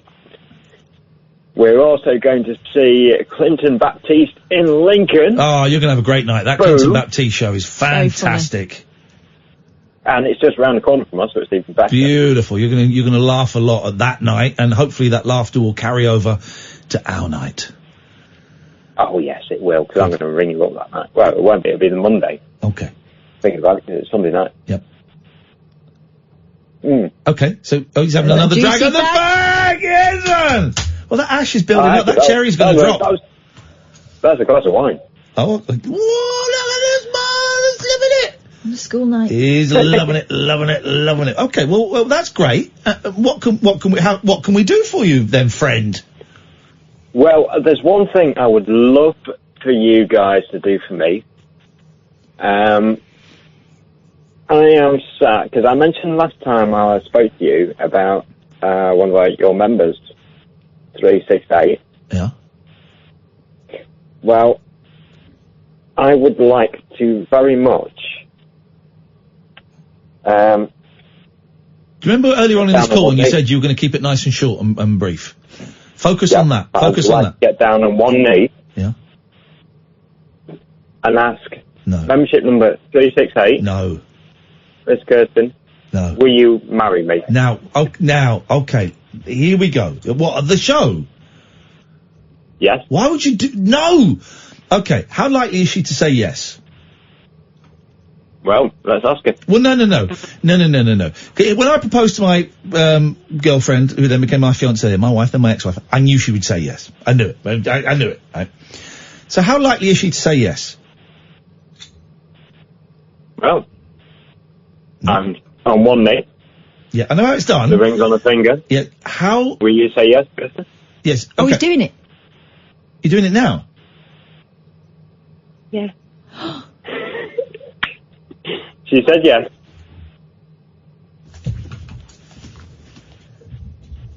Did we just have a Yeah, and you... Yeah. No, I didn't. Did we just have a proposal on the show? Yeah, this is strange. It's like Jeremy Carroll. Well, it's a little bit classier than that, love. Come on, I'm flipping it. How can they pull us off the show? I thought you were going to want to do it in the rabbit hole. I was thinking about it, but then I thought I wanted to talk to you guys tonight because after everything that has gone on between us, and that you've helped me through, you guys have helped me through, and helped us through, you know, I think it's absolutely amazing, and I wanted to do it with you, both on air, and... Can we all have sex with each other? No. What? They just promised to only have sex with each other forever. Don't They haven't start promised ruining it yet. They haven't promised it yet. I mean, it's kind of unspoken. Well, I feel bad that I did speak over it a bit. I thought you wanted to do it the rabbit hole. You thought the same thing too. I did. You thought the same thing too. What's your fiance's name? Kirsten. Do you have to think about that? Well, may we speak? Catherine, would you have a ladies' chat with Kirsten, please? Yeah, can we speak to Kirsten, please, Ben? Oh, here we go. Hello, Ian. Hello, you're through. I'm going to put you through to Catherine because I'm not going to listen because I think you need to have a ladies' chat. So, Catherine, Ladies' chat. This is Kirsten. Have a nice little ladies' chat. Go on, girls. Kirsten, how much of a surprise was that? He's always asking me anyway. Oh, okay. Do you know what? We were a bit concerned that he was putting you on the spot in front of people and, you know. But obviously not. Obviously he's, been begging for years? Yeah. Sorry. How many times have you said yes in the past? Never. What made you say yes this time? I know there's wine in the room and cigarettes. We don't know what kind of cigarettes. It's pressure, you know. Sorry? Definite pressure. The pressure. You know. That's a great basis for a relationship. Pressure. Hey, Ian, I'm a first-time caller now. Are you a long-time listener? Can I have a ding? Yeah, very. 20 years. Can I give her a ding? I think that's appropriate. Please give me a ding. There you go. Thank listen, you. I'm really chilled for you. I'm really pleased for you. Chilled. Thrilled for you. When you come to the show in Birmingham, we will do absolutely nothing different and draw no attention to the fact, okay? No, I'll tell you what we're gonna do. Please. Here we go. This is what we're gonna do in Birmingham. I've just remembered. I'm a minister of the Lifetime Church. I can marry these idiots. Right. At the show in Birmingham, I am marrying Ben and Kirsten. Dress up in your finest togs, guys. My dream come true. Ben, have a wash. Yeah, Kirsten, have a shave. Everybody come in your finest clothes. I'll shave my beard. I'm keeping my beard. It is going to be the wedding of the century. I'm doing it. I've got to find my card. Whoa. Do it. It costs you £100, but we'll do it. Guys, congratulaziano. That really sounds like a relationship that's going to last and last and last, doesn't it? Good for them. I'm going to marry them. That'll teach them. Yeah, I'll learn them. This is Talk Radio. The Late Night Alternative with Iain Lee. Unfiltered night talk with the original king of unconventional conversation on Talk Radio. Did we finish that story, didn't we? That was the end of that story, Great, yes. right, we're going to go on Periscope now, so we know where spam comes from. Internet spam. Well, I've told you this before, so it just shows you, well, go on, what is it? People that liked Monty Python. Right. Spam. Exactly. Spam is annoying and it can I think it's delicious, I love it. I love it, but the song spam is annoying. And that's where we get the phrase spam, because it's just repetitive and annoying and keeps coming at you. So where does the phrase to boot up a computer come from? Where does the phrase boot up? I'm going to boot up a computer. That's an old phrase. I remember booting up computers in the 80s. Well, I imagine if you were to boot up, that would mean to prepare yourself for something. To put I'm your going to boot boots up on. a spliff. No. I'm going to boot up a needle. No. You put your boots on. That means you're getting ready for action, doesn't it? To boot up. So I think it's a military thing. Possibly, yeah. Boots on the ground, boot up. That would be my guess. Why would it not be suit up? They don't wear suits. They wear uniforms. 03444911007. Give us a call. You also talk about arming machines. No, you don't. Yeah. Arming machines! Yeah. Oh! You also talk about, this is what you said. This is, right, hang on a second. Let me just put everything on hold for a second. I'm gonna blow bubbles up your chuff. You just said, they also talk about arming computers. And then you changed it. You didn't retract. Machines. You didn't retract. You then said something else. Quite stupid, yeah. Quickly, hoping that my laser-like brain would not notice the huge growler that you'd fallen into. I'm gonna arming up computers. Let me just arm up my, can you look something up for me? I can't, I've got to arm up my computer first. I'm arming my computer. What? I'm arming a computer against Trojan horses. Oh, come on, mate. You desperately. New York Times. Desperately. It's a headline in a newspaper. It's not a term. I didn't say how many people talked about it. I said they also talk about it. It's not a term. Yeah. You've just... Remotely arming head of train device. Shut up. Yeah, I'm getting angry. If you type in any words in the internet, you'll find a sentence with them in. Right, you've not done anything. Fuses and safety and arming unit. Jesus, mate. The thing is, here's the joke. Here's the joke. People like you more than they like me, and they haven't got a clue. They haven't got a clue. When this goes tits up, I'm telling everybody the truth. Everybody will know the truth. Her bad, me good, her bad. Excuse me, pardon me. Do apologise. I won't believe you. I could shoot someone on 5th Avenue, and they'd still forgive me. Sorry, I got terrible wind. I know. Apologies there. Right. Me Tarzan, Tarzan. Stop. You Jane, me good, you bad. Why you no speak in full sentence? Me bumphead hard. Me sad. You're clumsy. Right, I've gone to PayPal. Let's go to Twit. I'm really hungry, are you? Yeah, what are you saying all that for? Like, you think I got food you can eat? I haven't. I think I'm eating your lunch. I'm gonna get a Mackie D's on the way home. And I had one last night. I don't care. This is party time. It's party talk. No, why am I going into there? What are you doing? I'm trying to, what's the app I want? Periscope. Thank you. What does it look like? It looks like that. Okie dokie daddy. Okie dokie doggy daddy. So we're going to find someone and you're all going to join me. So go to periscope.tv/ and then I'm going to give you the name. You've got to type in at the end of the thing. Let me just do that. www.periscope.tv/ and then I'm going to give you a name. We're going to go on there. We're going to send them love.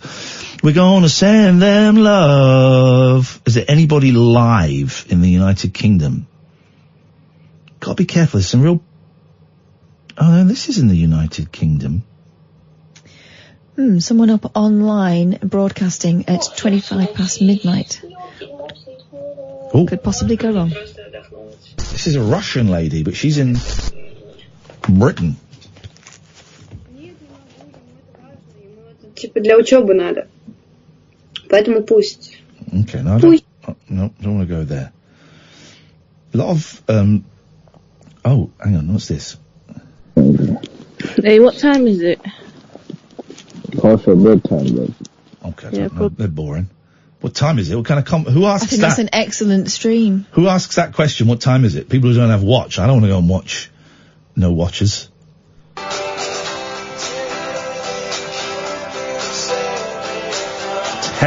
Terrible taste in music. Okay, we're going to find someone. We're going to find someone and we're going to have a great time. We have to go to Vous êtes tous hypocrites. You're all hypocrites. That sounds like an angry person. Okay. Oh,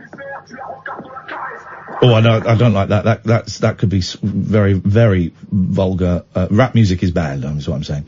So let's go to the United States thereof, and let's see who we can find. Ballard girls basketball. Nope. I think I found it. I think I found it.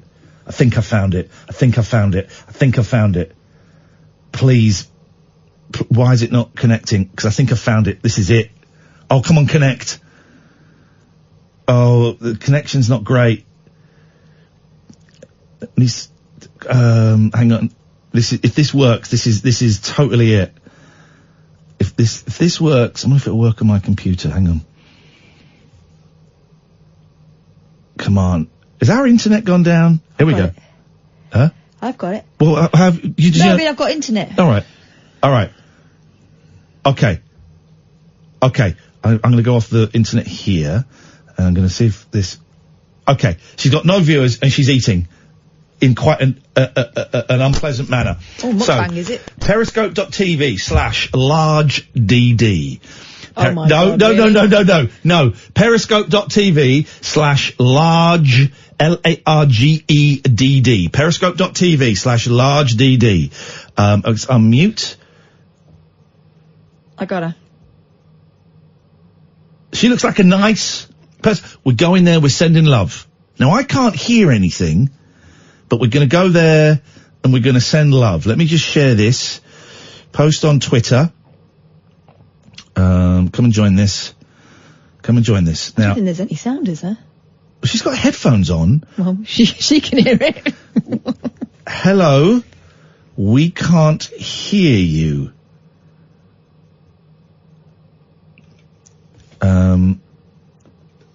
It's not working on my phone very well.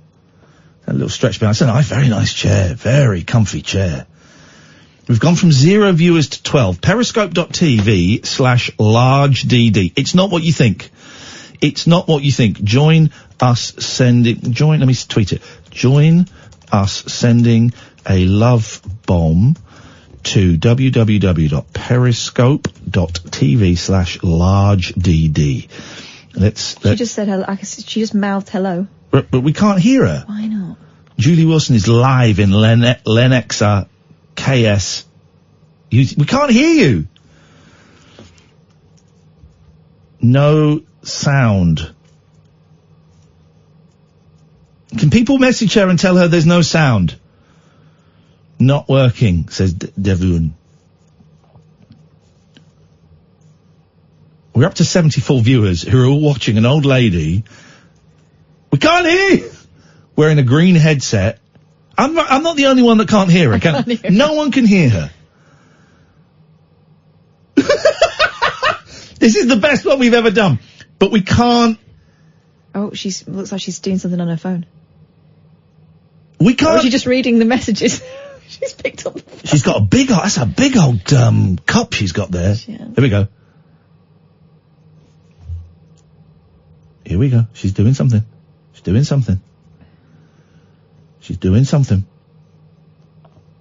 Periscope.tv/largeDD. Julie Wilson, live at Lenexa.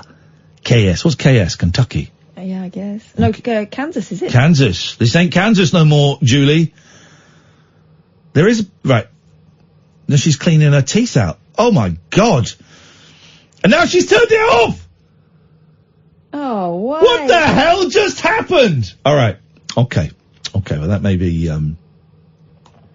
didn't work. What was she doing then? She was broadcasting herself with no sound on and headphones on. Right. Okay. I liked her. I liked her a lot. I'm going to follow her. How do you follow some? She's back! Yes. We've got sound. She fixed it. We got sound. Get back in there. She's back with sound. Send love to www.periscope.tv/largeDD. Come on, guys. Oh, no, that's the recording. No, I can't see anything. That's the recording. Jesus. What a waste of my life. Okay, all right, that didn't work, guys. That didn't work. That's a shame. That could have been beautiful. That was the one. That was the one. That's what we were... Oh, how can you know... No, we can't go there. We won't go there to Bishop Elijah Hankerson. How can you know who God wants you to marry? We won't do that. No. We won't get involved in that. This is about love. This is about sending nice things to nice people. People will break you down sometimes. What's this? Yeah. Because women... No, it's a little bit misogynistic. I suspect he was, what do they call it? An incel. Oh. Who's this? Oh my God! I think it's a man stroking an erection in a sleeping bag. What? Honestly, so he's in a sleeping bag, and he was just there, giving it, look, he's holding it. Look! Monkey pot. Let me call him and see what he's up to. We know what he's up to. Let me call him to see if I can bring my fans over to this guy. Do you remember when we found that man having a shower? Oh, that's great. Then he got a bit... No, Kath. Honest, I swear to God, every time you turn away, he's doing it. Either that or he's hiding a salami. No. That's not a willy, is it? Yeah. Oh, yeah. It's a small one, yeah. It's like one of those, yeah. I'm going to say, hello? We can't... No, back away, you can't. No, we can't. Well, he might not be. He might have a cat under there. No, I don't think that's a cat. What? If it's a cat, it's been very badly injured. Doing? What are you doing? It's just lying here. Just lying here. Okay, all right. I don't know. We know. No, we don't. That's not what this is about. When we say love bomb. We don't want to see it explode. We don't want to see his torpedo. Here we go. Are we going to find something? Well, it look like I just want to see what y'all was on here doing. Somebody come talk to me.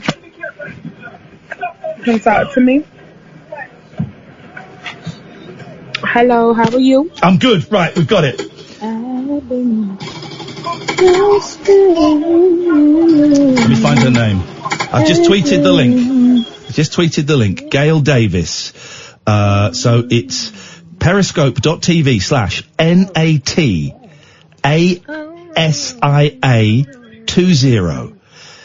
Periscope.tv/NATASIA20. Hey, y'all. Somebody get in here and talk to me. Y'all, let's talk. She's up from 2 to 10. Here we go, guys. We're in. Chat unavailable for me. Why is that? Okay. Real. Somebody else is on here. Real. Real. Come on, guys. Periscope.tv/NATASIA20. What's good, money? What's up, y'all? You're live on UK radio. I didn't decline. Please don't swear. Gaslow, Cinella. Yes, Scotland. What's up? Hey. I'm going to join. What's up? Periscope.tv/Natasia20. Here we go. I'm joining. Yes. What's up, people? Hello. Hi. My name's Ian. What's your name? Hey. Yo, hey, this Periscope booming. What's up, everybody? I love y'all. We love you. You are live on Talk Radio in the UK right now. So please don't swear. I'm begging you. Please don't swear. Huh? You're live on the radio in the UK right now. Okay, what it is, what it ain't. This is Gail. Hello. Hey, y'all. Hey, Gail. What you living up? I just heard you singing a song. Y'all, I guess the love bomb. You have a very beautiful voice. Would you like to sing for us? Hello, what's up? Racha, la cucaracha, la da da da da da da. Someone's joined the conversation. La cucaracha. It got rid of him. Well done. That was the right thing to do. What's up? Would you like to sing us a song? What's up? Thank you. I'm on Top Radio in the UK. Hello, guys. I don't think she can hear you. Can you hear me? Okay, what's up? Can you hear me? Huh? Can you hear me? Yes, I can hear you. Would you like to sing us a song? Can I sing you a song? Yes, please. Yeah, I can sing you a song. I'll sing you a song. No, that wasn't. You on radio? We're on radio right now. Yeah, I sing you a song. I'm sorry, I'm just like, so like, listen here in UK, okay. What a lovely person. I was trying to think of a good song to sing that you guys might be, Sing anything you want. I bust the windows at your car, and though it didn't mend my broken heart, I probably always have these ugly scars. But right now I don't care about that part. Thank you. Yeah. I bust the windows at your car now. Yeah, I'm the me. I didn't want. I can't finish it. Yes! Gail can sing. Hey, Gail, whereabouts are you? I am in Thompson, Georgia. Thompson, Georgia. I don't know Thompson. What is Thompson famous for? It's like an hour and 45 minutes away from Atlanta. That's a good thing. Hey, listen, if you were, I don't know if you have a computer in front of you, but if you went to talkradio.co.uk, you would hear yourself being broadcast all across the country. Oh my God! And okay, I'm gonna do it. And we we saw you were streaming, and we thought we'd come and send you some love and say, peace and love, and we hope that you're having a great day. Thank you guys. Peace and love. I'm famous now. You are famous, Gail. Yes. How is your day going? I'm on live radio right now. Well, thank you, UK. I love you guys. Thank you for the support. How is your day going? It's going good. Everything is going good. I'm glad. And who was that voice in the background? Was that your son? That's my sister. She also sings as well. Get your sister on. Do a duet. Do a duet. She sings. She just nervous. We're on UK already. Nervous. My brother, he sings too. We're actually in the band called Gen X, so we sing. Hey, fantastic, man. What's your band called? Huh? What's the band called? The band is called Gen X, Generation Next. I like it. It's called Gen X. Hey, listen, you've been a really good sport. Thank you very much for talking to us. I hope the rest of your day goes really well. Yes, sir. You too. Thank you. Thank Bye, you. Guys. Thank you. Thank you. Thank you. That's Gail. There you go. Thank you. Bye, guys. Thank you. What a nice lady. That's what it's about. We're on the radio. Oh, yes, listen. Thank you. Oh my God. You guys are so sweet.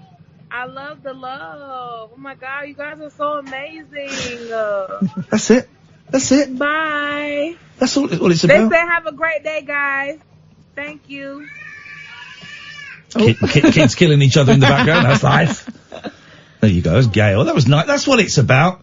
That's what it's all about. There's nothing cleverer than that. There's nothing arch about it. It's just, we just made her day. 5 minutes just to go and cheer someone up on the other side of the world. It's amazing, isn't it? My sister used to live in Georgia, and that was kind of my experience of people there. They were warm nice and lady. friendly. What a nice person. Thank you for that, Gail. You're very, very sweet, and maybe you'll hear this recording at some point. Right, last 20 minutes of the show. I can't think of a better way to celebrate that than taking some ads and talking to a miserable idiot called Mo. This is Talk Radio. Kick off your slippers. Don't go to bed. The party is just starting. You can sleep when you're dead. The Late Night Alternative with Iain Lee on Talk Radio. She was lovely, Gail. That's what it's about. That's what this show is about. It's just sending out little bits of love and happiness, and that's it. There's nothing cleverer than that. And then sometimes, here's the thing.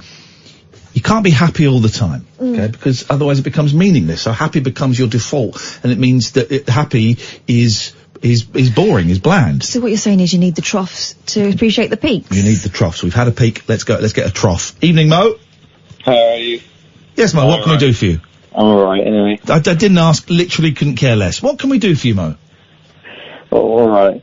Iain, I heard you're not... It's a little bit muffled, mate, so if you could try and take that, whatever it is, out your mouth, and put your mouth near the phone, that would be really, really good, man. Alright, I heard you get like 3 million, that's your net worth, is that true? Yes. Because you're born in Slough, like, that's amazing. Hello? Yeah, I'm waiting for something I can disagree with. I said you were born in Slough. Yep. I mean, and now our net worth is £3 million. Do you really think you deserve that? I mean, it's just because I'm... Well, what does deserve mean, Mo? Who deserves anything?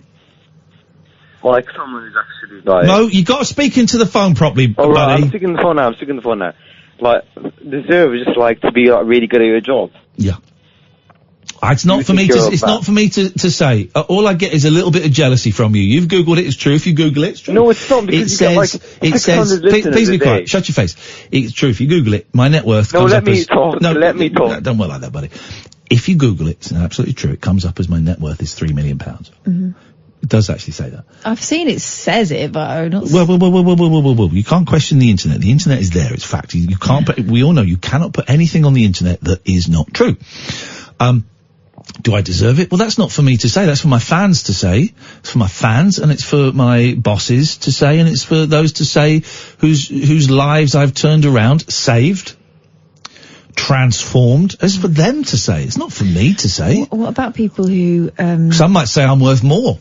I think that you're priceless. I think we're all precious and priceless and important. Mo's still going on. He doesn't know how phones work. No. Or radio works. Let's hear what Mo's got to mumble about.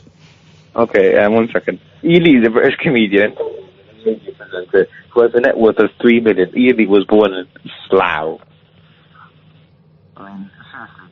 Yeah. Says the kid from Watford. Yeah, I wouldn't throw stones for you. Well, no, but they're having NATO is in Watford. Well, NATO is? The NATO meeting is in Watford. Did you know this, Moses? Is that where they keep all the weapons? Yeah, I know it's in Watford. It's in Watford. God. Have you been to the restaurant in Watford that's all-you-can-eat buffet that you pay for before you eat? Yeah, I always go there. What is it called? What's it called? It's called, like, Global Buffet. Local Buffet? Global. But I'm going to take Kath there, for a Christmas do. When? I'm not telling you when, because I'd be terrified that it'll be a day that you're, working on the bins there. That's not funny. Can you even afford that with your, like, 400 listeners? Well, you've read, what does the internet say my net worth is, Mo? I don't get paid per listener. It's not how radio works. My net worth, as you have rightly said, it says on the internet, is £3 million. Yes, I can afford to eat at Global Buffet in Watford. And I can afford to, buy Kath's meal, not her drinks. She'll have to get her own drinks. But I will buy her meal. Yeah, but, like, I don't even find that reliable, because, like, you got a house in Slough. That's not probably, like, peanuts. I don't live in Slough, Mo. I grew up in Slough. You obviously don't understand, like, time. When it says he was born and grew up in Slough, that's in the past. I don't live in Slough now. Can I ask a question, Mo? Go on. Why are you such a snob? I'm not a snob, it's just why like are you Slough is sneering about people being born in Slough? What's wrong with people It's a nice place, being Slough. born somewhere Yep. that maybe you're not? I like Yeah, Slough. but, like, Iain Lee isn't even proud of the fact. That's why I'm making fun of it. He acts like Are he's you making from, like, fun of it? Kensington. Oh, okay. Are you making right. fun of it? Mo, let me ask you a question, right? As suddenly, the gloves come off. Why, do I give you a boner or something? No. Okay. Because you constantly phone up, and I didn't notice this. I thought you were just asking interesting questions because you're such a big fan, but someone pointed out to me, it could be argued that your phone calls are you having a pop at me, having a little go at me. I hadn't noticed this because it's so ineffectual, but it could be argued that your phone calls are just trying to rile me up or wind me up or something. And I just wondered, why are you jealous of me, Mo? Jealous? I'm not jealous of a failed radio presenter who left the LBC because he was sacked. Right. You know you're speaking to him on a radio station. Yeah, Like, literally, no one knows talk radio. Yeah, but you know, Mo, you know you called us, and you have called us most weeks since we started here. And you know I'm worth £3 million. If that's failure, then count me in, baby. I want to fail. Okay, pass me on to TalkSport, please. Okay, sure. All right, fine. All right, hang on a second. I've got to fiddle about with the thing. Hang on.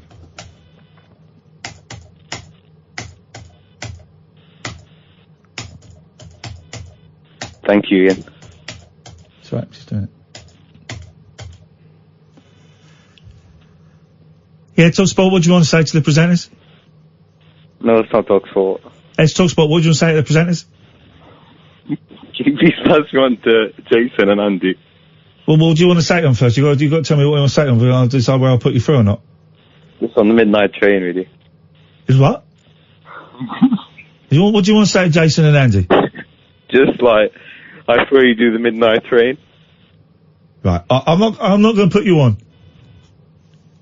Yeah, I know it's you. I'm not stupid. Okay, well, you are stupid because you think I'm going to put you through to a completely different radio station. Why don't you dial it yourself, you absolute arse stain? I don't have much money. I do. I've got £3 million, and I'd have happily lent you some, but you took the piss out of me. Maybe you should have been born in Slough. Slough is a beautiful area, just that Ian thinks he's born in Kensington. Well, you know what he thinks now. You think about him a lot, don't you? Mo, Ian Lee doesn't even speak in a Slough accent. What's a Slough accent? The thing is, Slough is so multicultural, so multiracial, so many different ethnicities, colours, smells, religions. There is no Slough accent. Yes, it could be argued in the 70s there was the Thames Estuary accent, but by the mid-80s that had given away, and it's now a hodgepodge of all different voices, all different tones, all different accents. It could have been argued in the late 80s, early 90s that the Eastern Asian accent was the predominant. However, approximately 10 years ago, there were more Polish people there, so it could be argued that the Polish accent had taken over from the Asian accent. And I'm proud to say that the town that I grew up in is full of different ethnicities and different people who all generally tend to get on. Okay, that's nice. Anyway. Okay. Anything else, Mo? What was the last call today? Can you please play Martin Kemp? Go to that one. Have you been in a car crash? Because I feel bad now that I'm mocking someone who's clearly deficient in the brain department. Did you get dropped on your head as a baby? Does your daddy not love you? Is that what this is? And you're looking at me as a father figure? I'll happily be a father figure. Ian, you're just milking out my call. I'm milking. Okay, I'll get rid of you then. Fine, simple as that. I'm milking out his call. I mean, if it was up to me, we wouldn't answer your calls, Mo, because they're tedious. Who's the idiot now, Mo? You're still talking. The fader's down. I'm not coming back to you. Let's see how long you stay on there. Katherine, what have you got? Have this. If not for you. Oh. You wanted a sex doll one, right? Let's have a sex doll one. Yeah. The sex doll channel. Yeah. Oh, yeah. Okay. YouTube has seen many strange trends over the years, but sex robot reviews has to be one of the most bizarre. No, it doesn't. That's actually quite straightforward. Says the Sun. I'm going to look at a different one because that's actually not a thing. No. All right. Do you remember we spoke to Jade Stanley from Birmingham, who was a sex doll retailer? Yes. She's calling them to be made compulsory. No. Free on the NHS. Oh, I love her. Of course she is. She'll be quids in. The boss of a bespoke sex doll company has called on the government to make them available on the NHS. Yeah. Jade Stanley is in line for a major business award after medics backed the help her products have given. Is it for perverts? Is it for No, to those tortured by anxiety and loneliness. Oh, okay. I thought it'd be for, paedophiles and things. There is an argument for that. My tongue was slightly in my cheek, but there is an argument that you give sex dolls to paedophiles, and it makes the world a safer place. We can't really get to the root of that with the last 4 minutes of the show left, but I know that argument is out there. I'm not crazy about it. She wants the health service to use... Hang on. And your next word is sex doll. She wants the health service to use her £5,000 a time creations to help those who feel trapped and isolated. Psychiatrists, she points out, have endorsed the therapeutic qualities of her X-rated plastic range. The Bromsgrove businesswoman says she also provides an outlet for those engulfed in grief, as her bereavement doll service provides widowers with synthetic copies of their dead partners. Oh dear.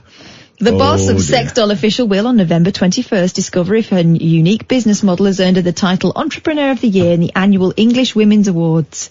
The glitzy ceremony the annual English Women, okay. Yeah.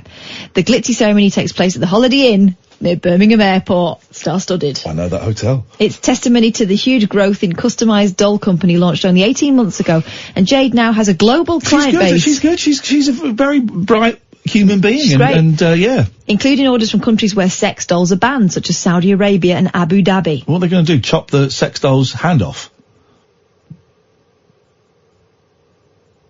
Abu Dhabi, Abu Dhabi. Just last week, one man purchased 7 dolls. God, 7, one for every day of the week.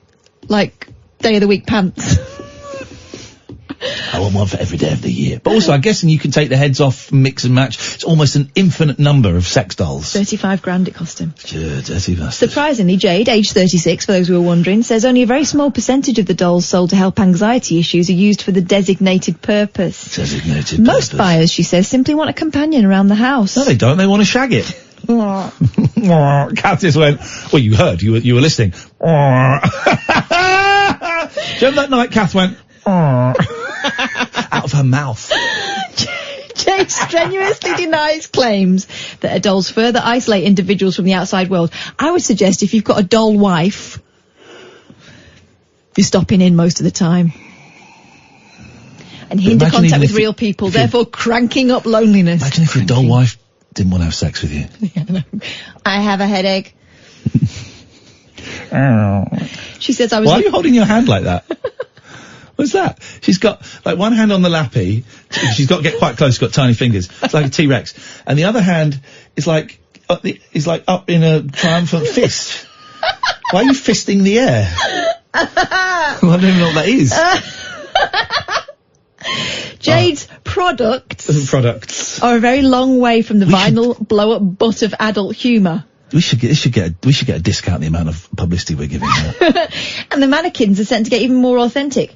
AI, or artificial intelligence dolls, that's something I'm introducing slowly, she reveals. I think it's arse intelligence with these dolls. They've got intelligent arses. They are out there, but there's still a lot of research to be done. Frankly, the concept sounds like the script from a sci-fi movie, editorialises Birmingham Live. But with the current crop of customised models, clients provide the specifics and like a bespoke tailor. For perverts, Jade turns their dreams into a reality. Those specifics, she admits, can range from the odd to the downright bizarre. Horns on their heads, spikes on their back, even a Medusa doll with snakes for hair, Jade says. It's certainly different. Sometimes, can you have sex with the snakes on the Medusa's head? I mean, it'd be rude not to, wouldn't it? Okay. Be within a second hour. We're just talking about sex dolls. Yeah. It's certainly different, says Jade. Sometimes even I open an email and go, wow, what a massive pervert. Okay. We done? I mean, there is loads more. They're obviously enjoying themselves. Save it for tomorrow. Save it for tomorrow. It means we've got to do less work tomorrow. Oh, it's The Apprentice as well, so it was the show. And we've got Pete Heat, and we've got Dirk Benedict. There was a documentary about that. Did you see the documentary about the sex dolls? Yeah. I've seen a documentary about it on Pornhub. I don't know how much. Well, you saw a clip from it, right? Yeah, I saw 3 minutes, and that was all you needed. Really bored. Darryl, what's on your show tonight? And look at this, everyone. We've all got the open cups. No one cares anymore, guys. No. We've got open cups. It's like the last days of the Roman Empire around here, isn't it? Open cups! Can't believe Marta stole my charger. That's disgusting. 58:30, we'll be quiet. Is it? On the show then from 20. You've given me 20 seconds 58:30. Oh, 30, right, okay. On the show then now you've got 20 seconds. Now I've got 20. You can't follow simple numerals. I've shut up. It's his turn. I'm done. It's his time to shine. We're going to Iceland on the show tonight, because with Mum. We're going to hear about, not that one, the country. We're going to hear about elves. A woman who communicates and looks after and supports the elf community. I believe we used to call that in the olden days a nut job. This is Talk Radio. This is Talk Radio.